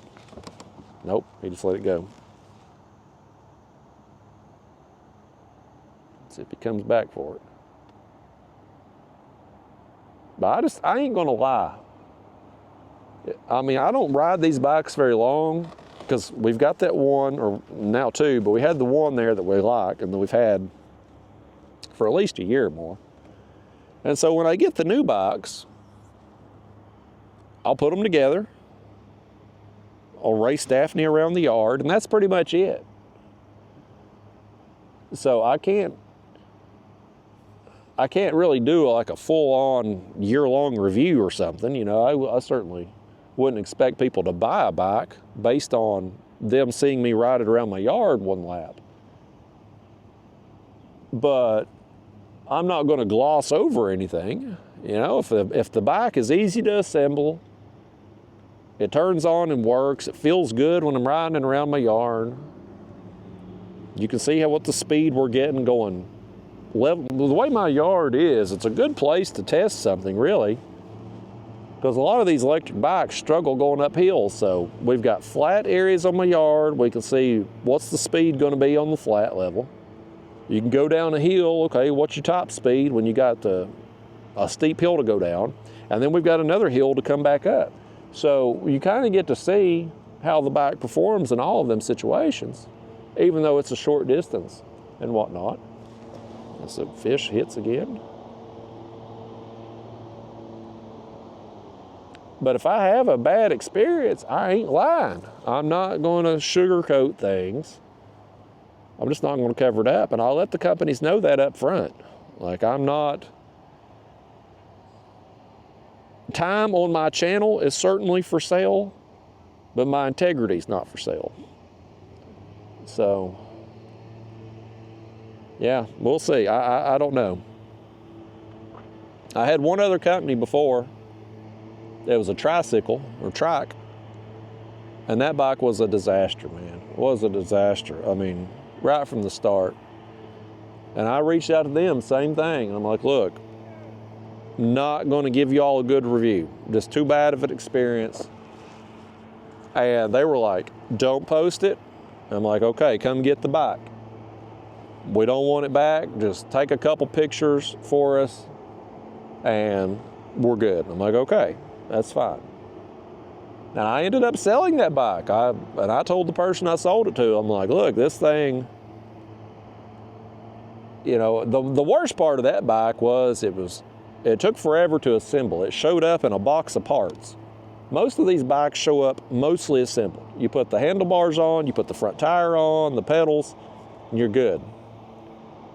That particular bike was just parts and took forever to get together. I think he's got it now. All right, we got another one here hooked up. Well, I think we're going to exceed the number of fish that I thought we would probably get today.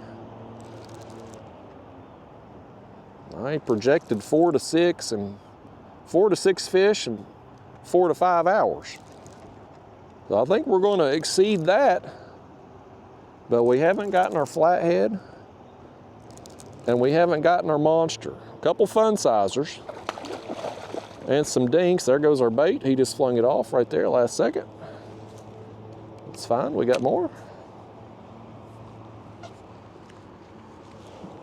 But there's still time.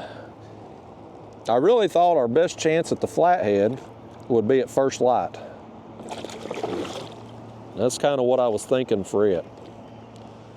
It was first thing in the morning, you know, right there at sunrise. Could happen any hour of the day, but I thought our best chance of that is this fish here is trying everything in the world to put that hook in me. You're gonna knock yourself out, fish. You might knock some sense into your head. Now act like somebody. He still don't want to act like somebody. The smallest fish give you the hardest time as far as getting the hooks out. The big ones, and if we catch a big one today, I'll prove it to you. But the big ones are so much easier to get the hook out of. There, get on, fish. That's another fish right there, ungrateful for his opportunity to be on this video. He'd have got 3 or 4 Instagram followers if he'd acted like somebody, but he don't care. Nobody cares about Instagram anymore. Nobody does. I certainly don't. I barely post anything on there. Even though lawnmower man over here mowing right here when we trying to film, he don't give a damn about Instagram either.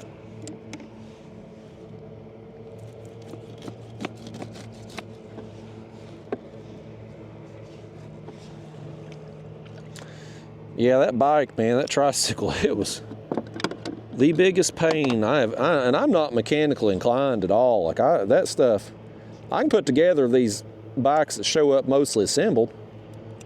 But when you send me a box of parts and instructions that are written with English as their second or third language, like it was a disaster. And then once I got that bike together, it didn't have any power.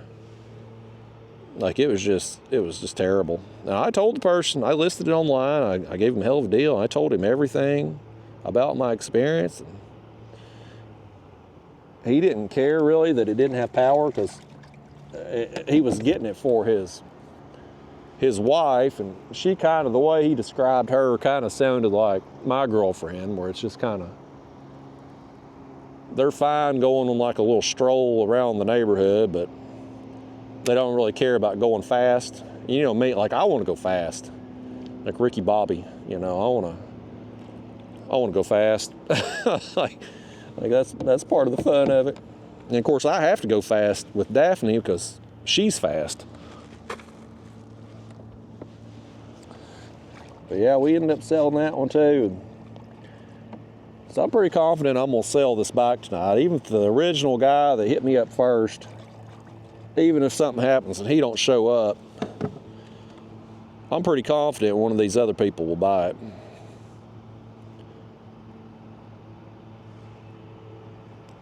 Put a little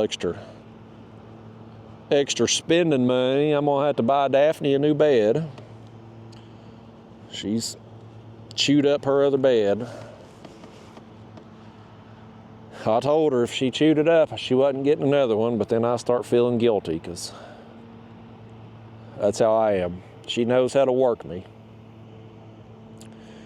So she'll end up getting a new bed. She is kind of the star of the bicycle videos and stuff. She's the reason we get all these bikes, so it's fair that she gets her cut. I won't shortchange her like YouTube shortchanged me with that award.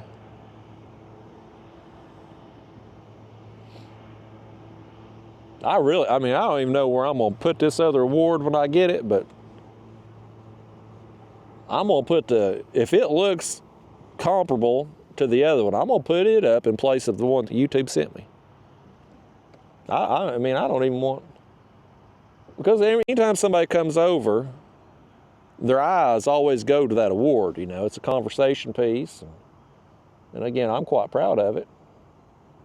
But not this new one, not the second one. I ain't proud of the accomplishment, not of the award itself.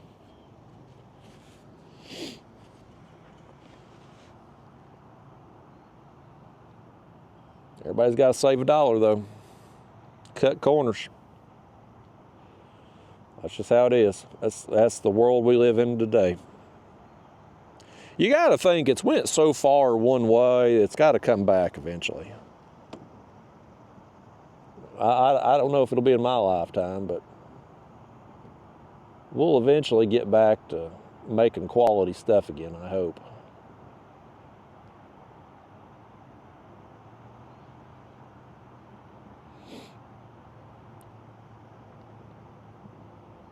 I got my garden cleaned up too. I show off my garden with my channel members because they get some like behind the scenes videos and stuff, things going on in real life, and videos around my house. And this year I planted a raised bed garden. I built the garden last fall, and this is the first year that I had planted in it. And the garden overall has been a big success. Like I got 1 million cucumbers there in the beginning, and I've gotten 1 million tomatoes, and my pepper plants. So we got hit over here again.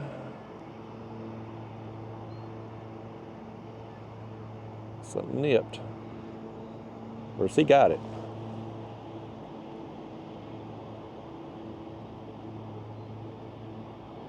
I think something just nipped. But my pepper plants, man, this raised bed garden, I've had more pepper production than I have ever had in any previous garden, and my plants are so big. Like it's incredible. But I cleaned up, I'd had 2 pepper plants, I don't know why, but they died. And so I cleaned them out and got it cleaned up a little bit and got it looking good. I overplanted for the size of the bed. It was hard for me to imagine when I first planted back in the spring, especially having never planted in this bed before. It's hard to imagine once plants are full grown, at least for me anyway, it's hard to envision. My brain don't work like that. But it's hard to envision like how much space stuff is actually going to take up.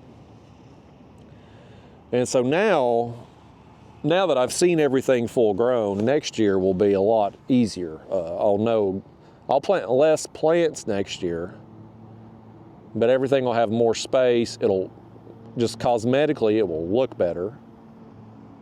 And I want that fish to leave that bait alone over there. But I'll have less plants, more space in between. I'm gonna mark the areas this year before I rip everything up, so that way next year I'll kind of know where to end my peppers, where to start my tomatoes, things like that. So next year will be a lot better. But this year, even though things ended up overcrowded because I planted too much, the production quality has been really good. I mean, for such a small garden, I have gotten a lot of vegetables. That's probably what I'm gonna have for lunch today, is a vegetable platter. I go out there in my garden sometimes and I'll pick some peppers and some tomatoes, and when I had I ripped my cucumbers out now, but when I had them, I'd get the cucumbers and cut up on a big platter, put some ranch dressing on there, as this fish wants some ranch dressing on that piece of skipjack, he said. He's dropped it again. It's another one, needs to leave it alone.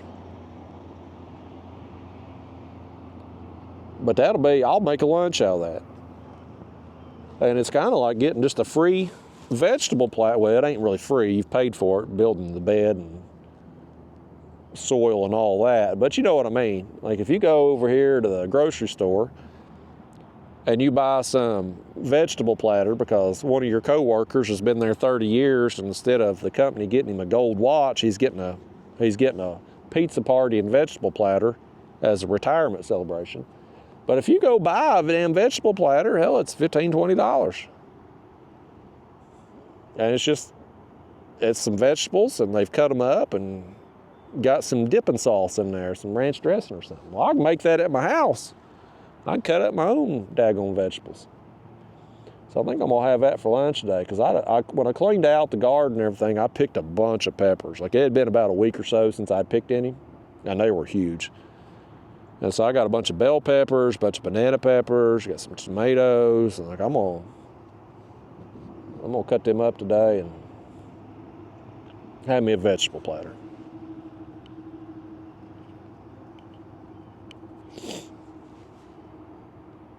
It don't end up saving you no money to plant a garden when it's said and done, because your time that goes into it, the labor,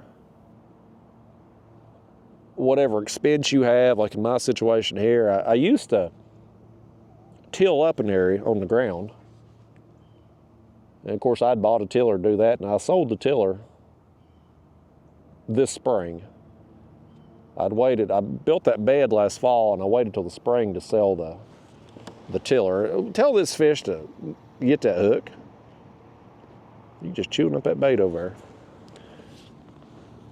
But nevertheless, you know, you're gonna have expenses when you do a garden. And unless you're canning stuff, you're never gonna turn a profit on it, or selling. You know, you could sell some stuff if you went to a farmer's market or whatnot. But for me, when I would plant the garden, the bigger garden area that I had, when I would till it up, like most of the vegetables I grew, I ended up giving away or composting. Like I just couldn't. I produced so many vegetables, I just couldn't eat them all. And I thought going down to the raised bed, my bed, I think it's like 4 foot by 20 foot. So it's a pretty good sized bed. You know, it's a big area. But even still, I can't eat all the vegetables and stuff I'm making. That fish, he's hit that rod again.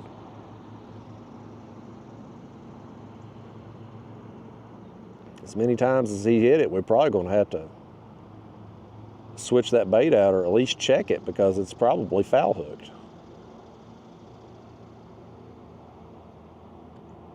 He's on it again, just like that. If we get that hook hit him one time, maybe it'll deter him.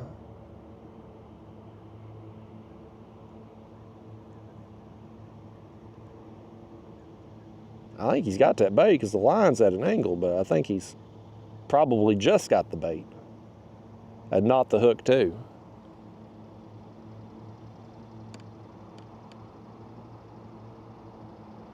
I'm gonna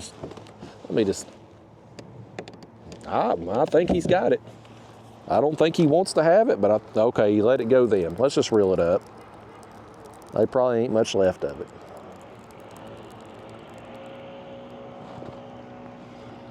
It's in better shape than I thought it would be, actually, but we'll just go ahead and replace.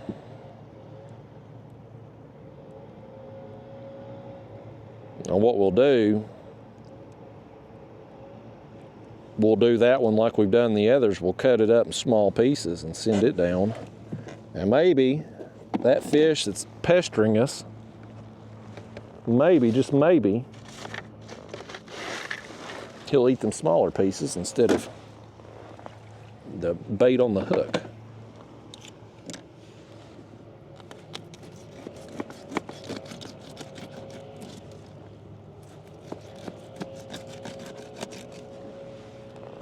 Do that. I don't know why I'm washing that knife off and we're about to use it again. Let's get this one lower down, and I don't think it's time to change up that head, but we've got this one cut. I guess we might as well go ahead and do it. Might as well. We might as well do it because I moved most of that bait over that was in this cooler yesterday. I moved it over to the big cooler yesterday, and that way I would know that I had for sure enough for the trip tomorrow with Callie. But we still got plenty of bait left here today too, so we might as well. I'm probably only gonna fish not too much longer, 30 minutes, an hour or something. So sun's up high in the sky now, beautiful sunrise, but it's getting hotter and damn it now. And I wore boots today. I knew where I was going to be launching at. I thought I might have to scale some rocks. Thought I better wear my boots, but I should have worn my flip-flops. Because now, having socks and boots on, I'm regretting it. Sitting out here baking in the sun.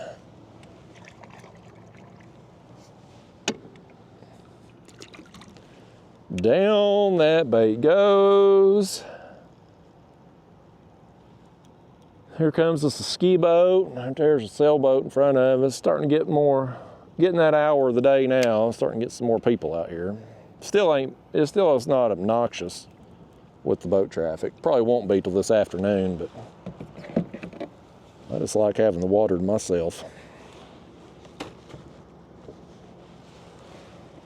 Just me, you, and the fish. Oh, that head bait, as soon as I dropped it down. Probably that same small fish. Let's see if we can feed him some of these smaller pieces here, or maybe he'll leave us alone.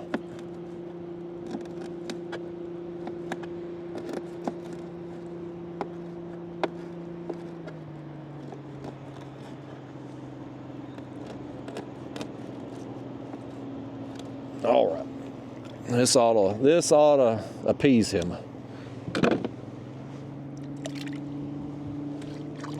Down it goes. I'm gonna wait on throwing them head baits that we got there in the floor. I'm gonna wait on throwing them over because I don't want to potentially feed a big fish that might come through one of those instead of the one on the hook. You know what I mean? I don't mind cutting up some small pieces, but, and if we were out here actively moving, okay, that head bait, buddy. Now, well, okay, all right.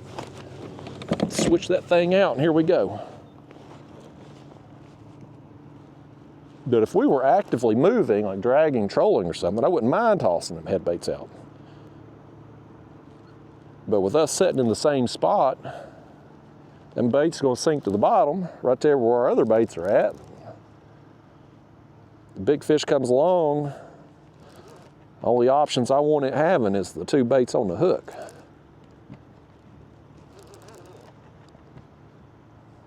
I think it's another blue. I sure was hoping to get a flathead today.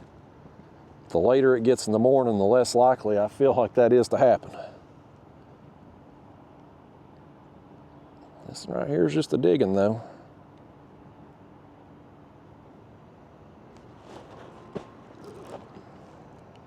It's so much more fun fishing on this short line, man. It's just,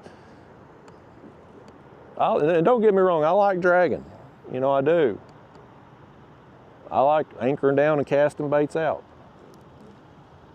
But nothing's more fun to me than suspending. Have we got another fish on that?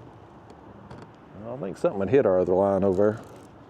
Maybe it's just us bouncing around in that boat wake.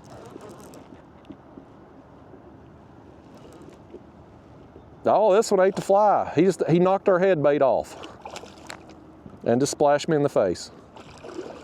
But he ate the fly.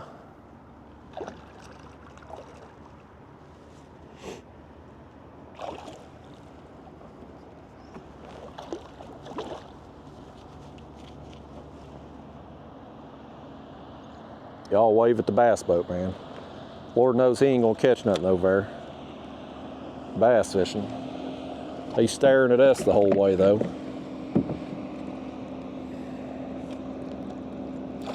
Is this? I think this is another channel cat. This is a bigger one, but it is. It's another channel cat.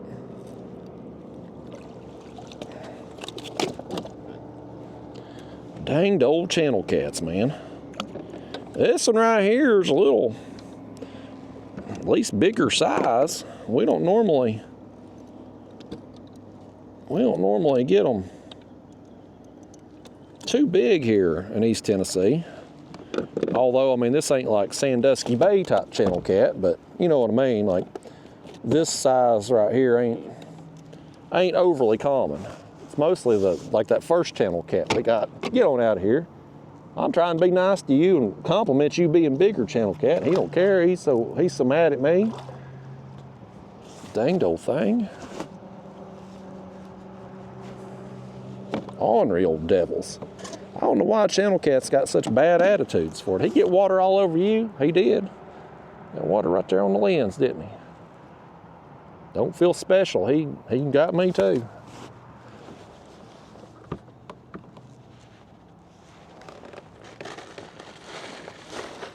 Let's get us another head.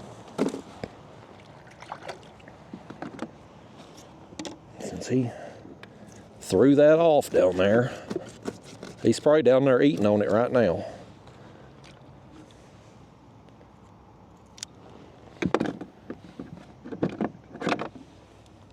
I sure was hoping to get a flathead today, man.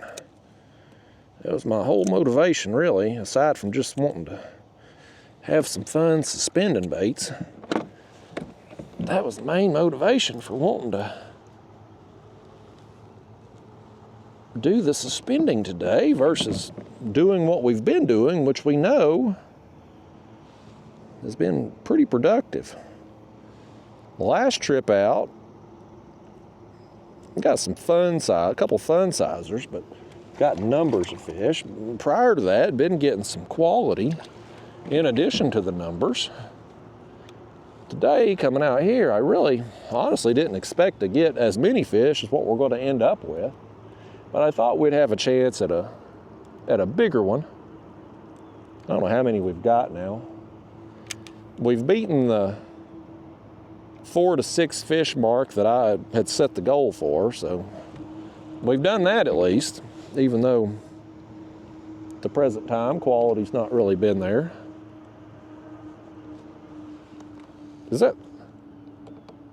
We just dropped that bait down. Something's already hitting it. We got some fish here on us. This may not be what we're hoping to catch.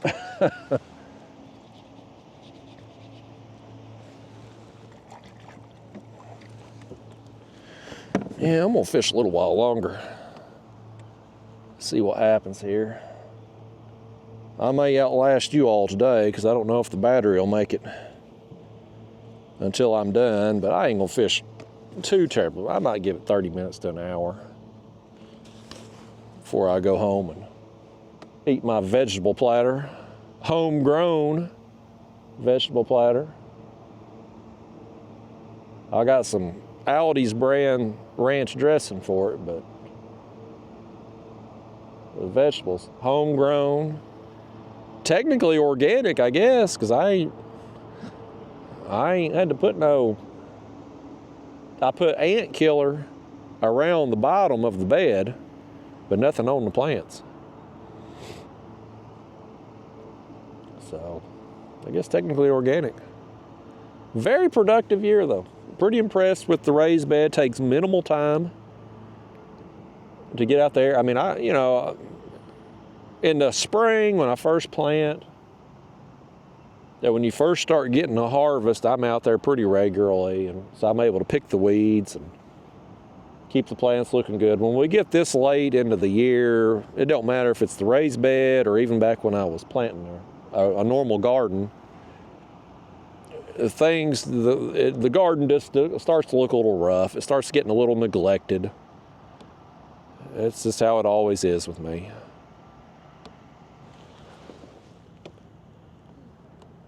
Just how it always is with this fish too. He's on that head bait, just chewing. We just put all them pieces down there a little while ago, and they ain't good enough. They want that head bait.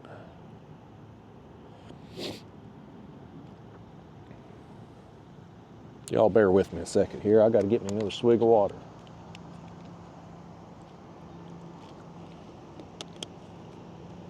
I think them radio hosts and talking heads on the sports shows, I think they must get their swigs of water during commercial breaks or something.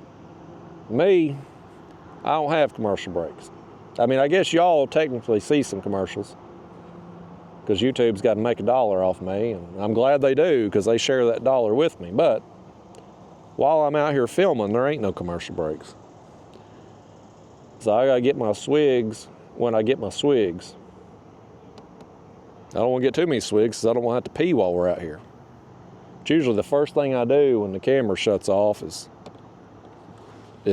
pee. This fish, the first thing he's going to do when the camera shuts off is actually get that hook.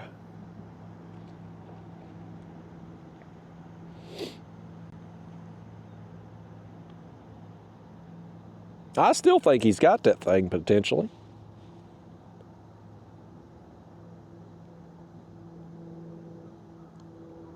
Is it possibly another small one that's got that fly?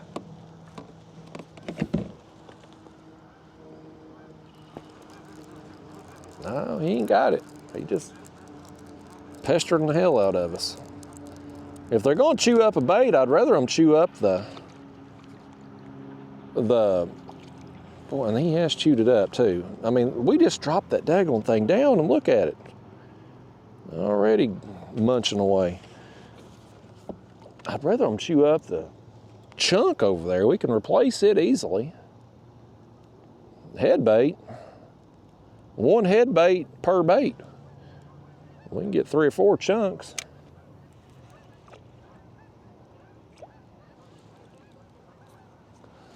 It's all right though. We got enough for today.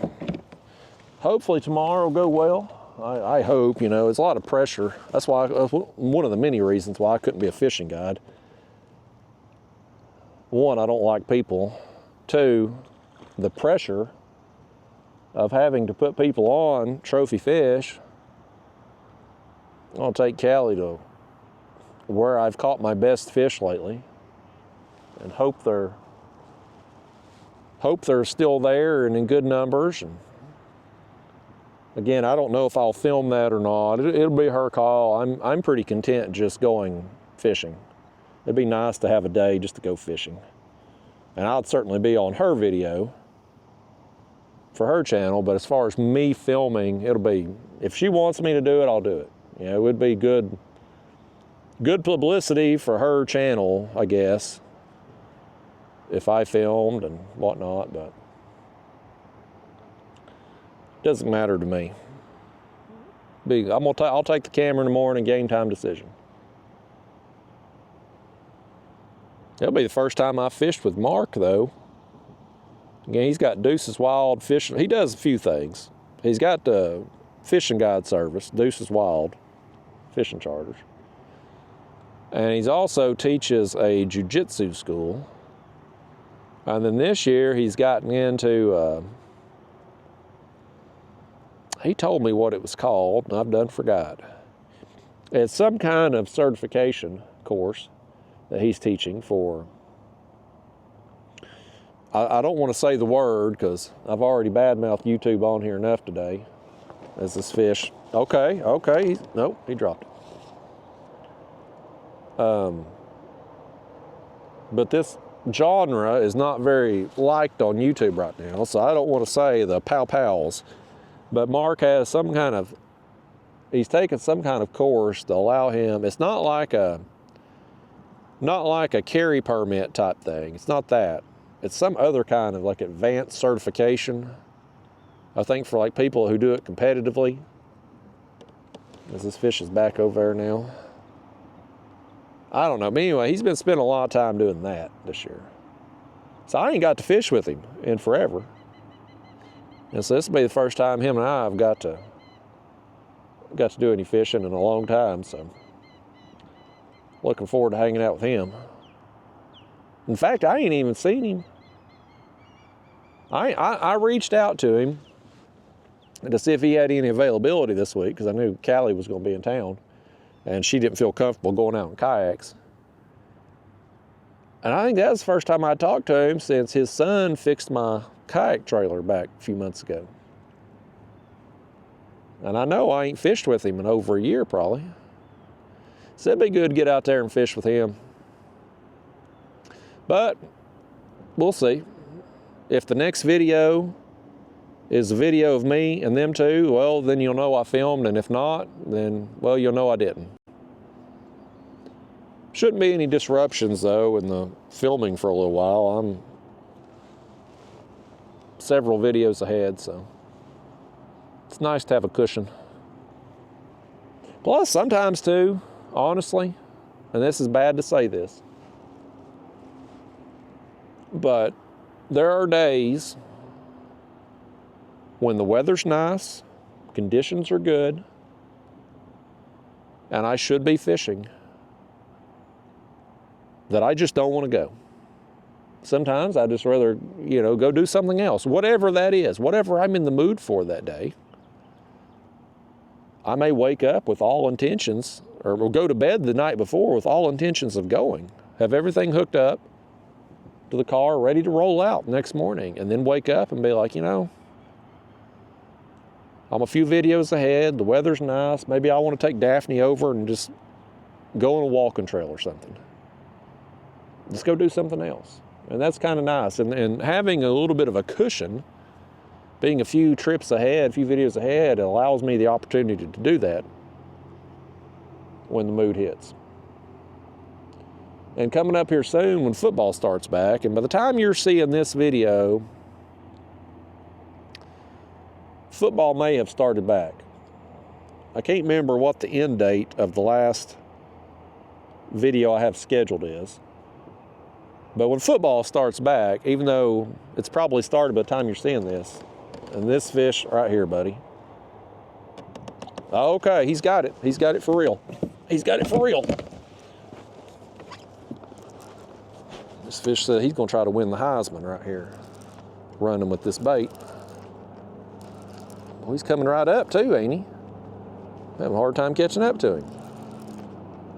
Most time they swim down, this one started trying to swim up.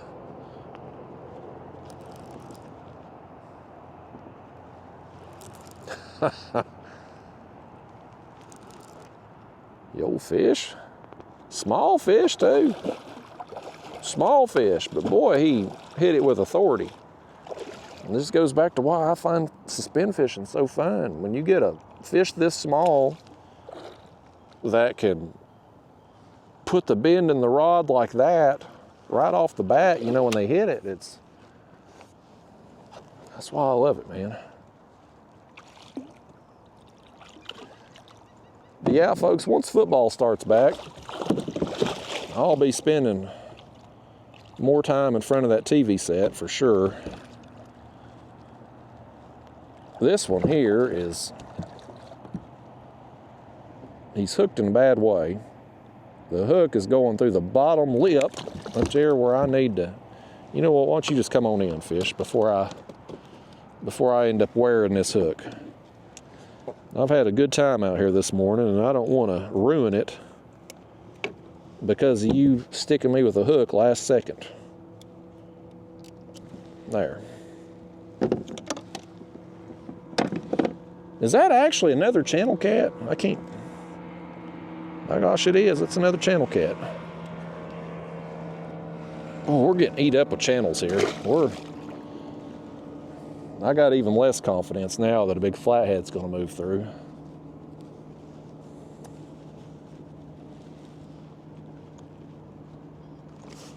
Dadgummit. Old channel cats. Hell, half the fish we caught today we can't even count because they're channel cats and they don't count.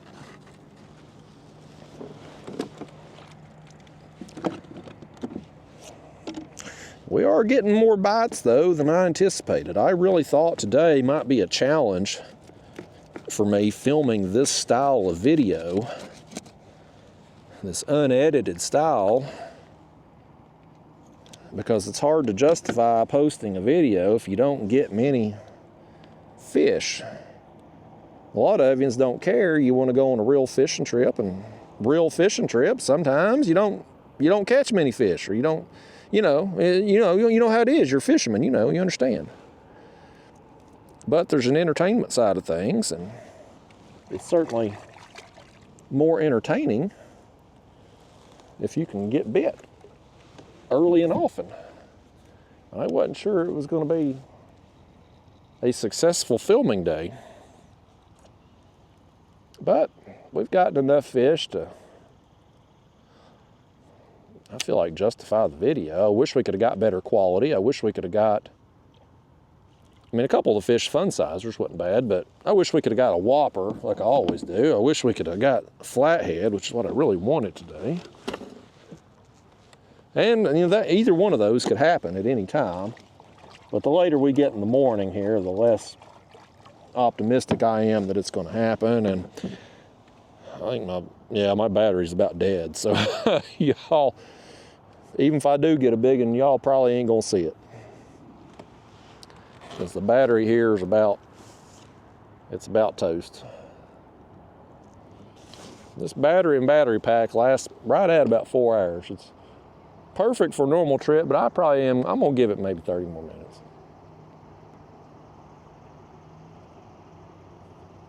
We're getting enough action here to keep me entertained, I guess, a little bit. Maybe give it 30 more minutes and then go pick me some peppers and tomatoes and slice and dice and get me some Aldi ranch dressing. That'll be my lunch today. Eat my lunch, hang out with that dog, hopefully sell that bike tonight, fix me a steak, get ready to catch some fish on the boat tomorrow with Mark.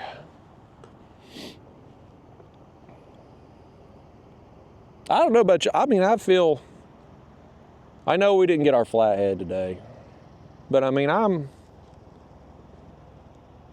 happy with, I don't say, I'm not unhappy with how the trip went today. I think part of me, I just enjoy being out here doing this style of fishing. And I haven't really done this style lately as Helicopter Man goes over. Because I've been dragging, doing what I feel like I have to do to get the best quality fish.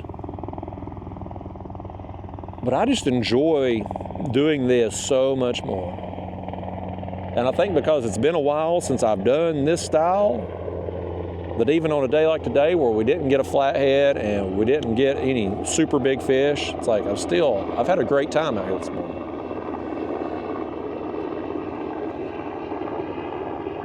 You think Helicopter Man's having a great time? I'd say if you fly in a helicopter, you probably must really love flying helicopters. Fish, if you're going to hit it, you better come on. My battery's about dead. Probably another channel cat down there chewing us up. Yeah, folks, this battery, man, I'm in the red, buddy. This thing's probably going to shut off here in the next few minutes. I'll just go ahead and maybe wrap it up. Tell you it's bye now. Again, I've enjoyed myself out here today. This small, even that last channel cat. I mean, you saw it. It wasn't very big. But when he took the rod over, it's a hell of a takedown because that's just what you get when you're suspend fishing, and that's what you get when you're in a smaller platform like this kayak, and I love it. I just enjoy it. This time of year though, the post-spawn bite, late summer, water temp's still hot, I just do better moving. Whether I'm drifting with the current or dragging when I don't have any, I just do better moving than I do sitting still. Don't know why that is, but I do. But it don't make me love doing this any less. I'd rather be out here doing this than anything. So, y'all, I'm gonna tell you it's bye. Next video, maybe catfishing with Mark and Callie tomorrow. Could be something completely random, just depends. But either way, a few days from now, there'll be another video out and we'll do it again. And I hope this next time we fish in this kayak, y'all have enough sense to charge the battery and that daggone graph right there. I could have showed you exactly where we was at on the map, how we set up, but y'all botched it by not charging the daggone battery. I know, it's me. I completely forget about that battery even existing in this kayak because I'm so used to just getting home, unhooking this kayak, and going about my day. I got to do better about that. But anyway, y'all, I'll see you next time. Thanks for coming with me today.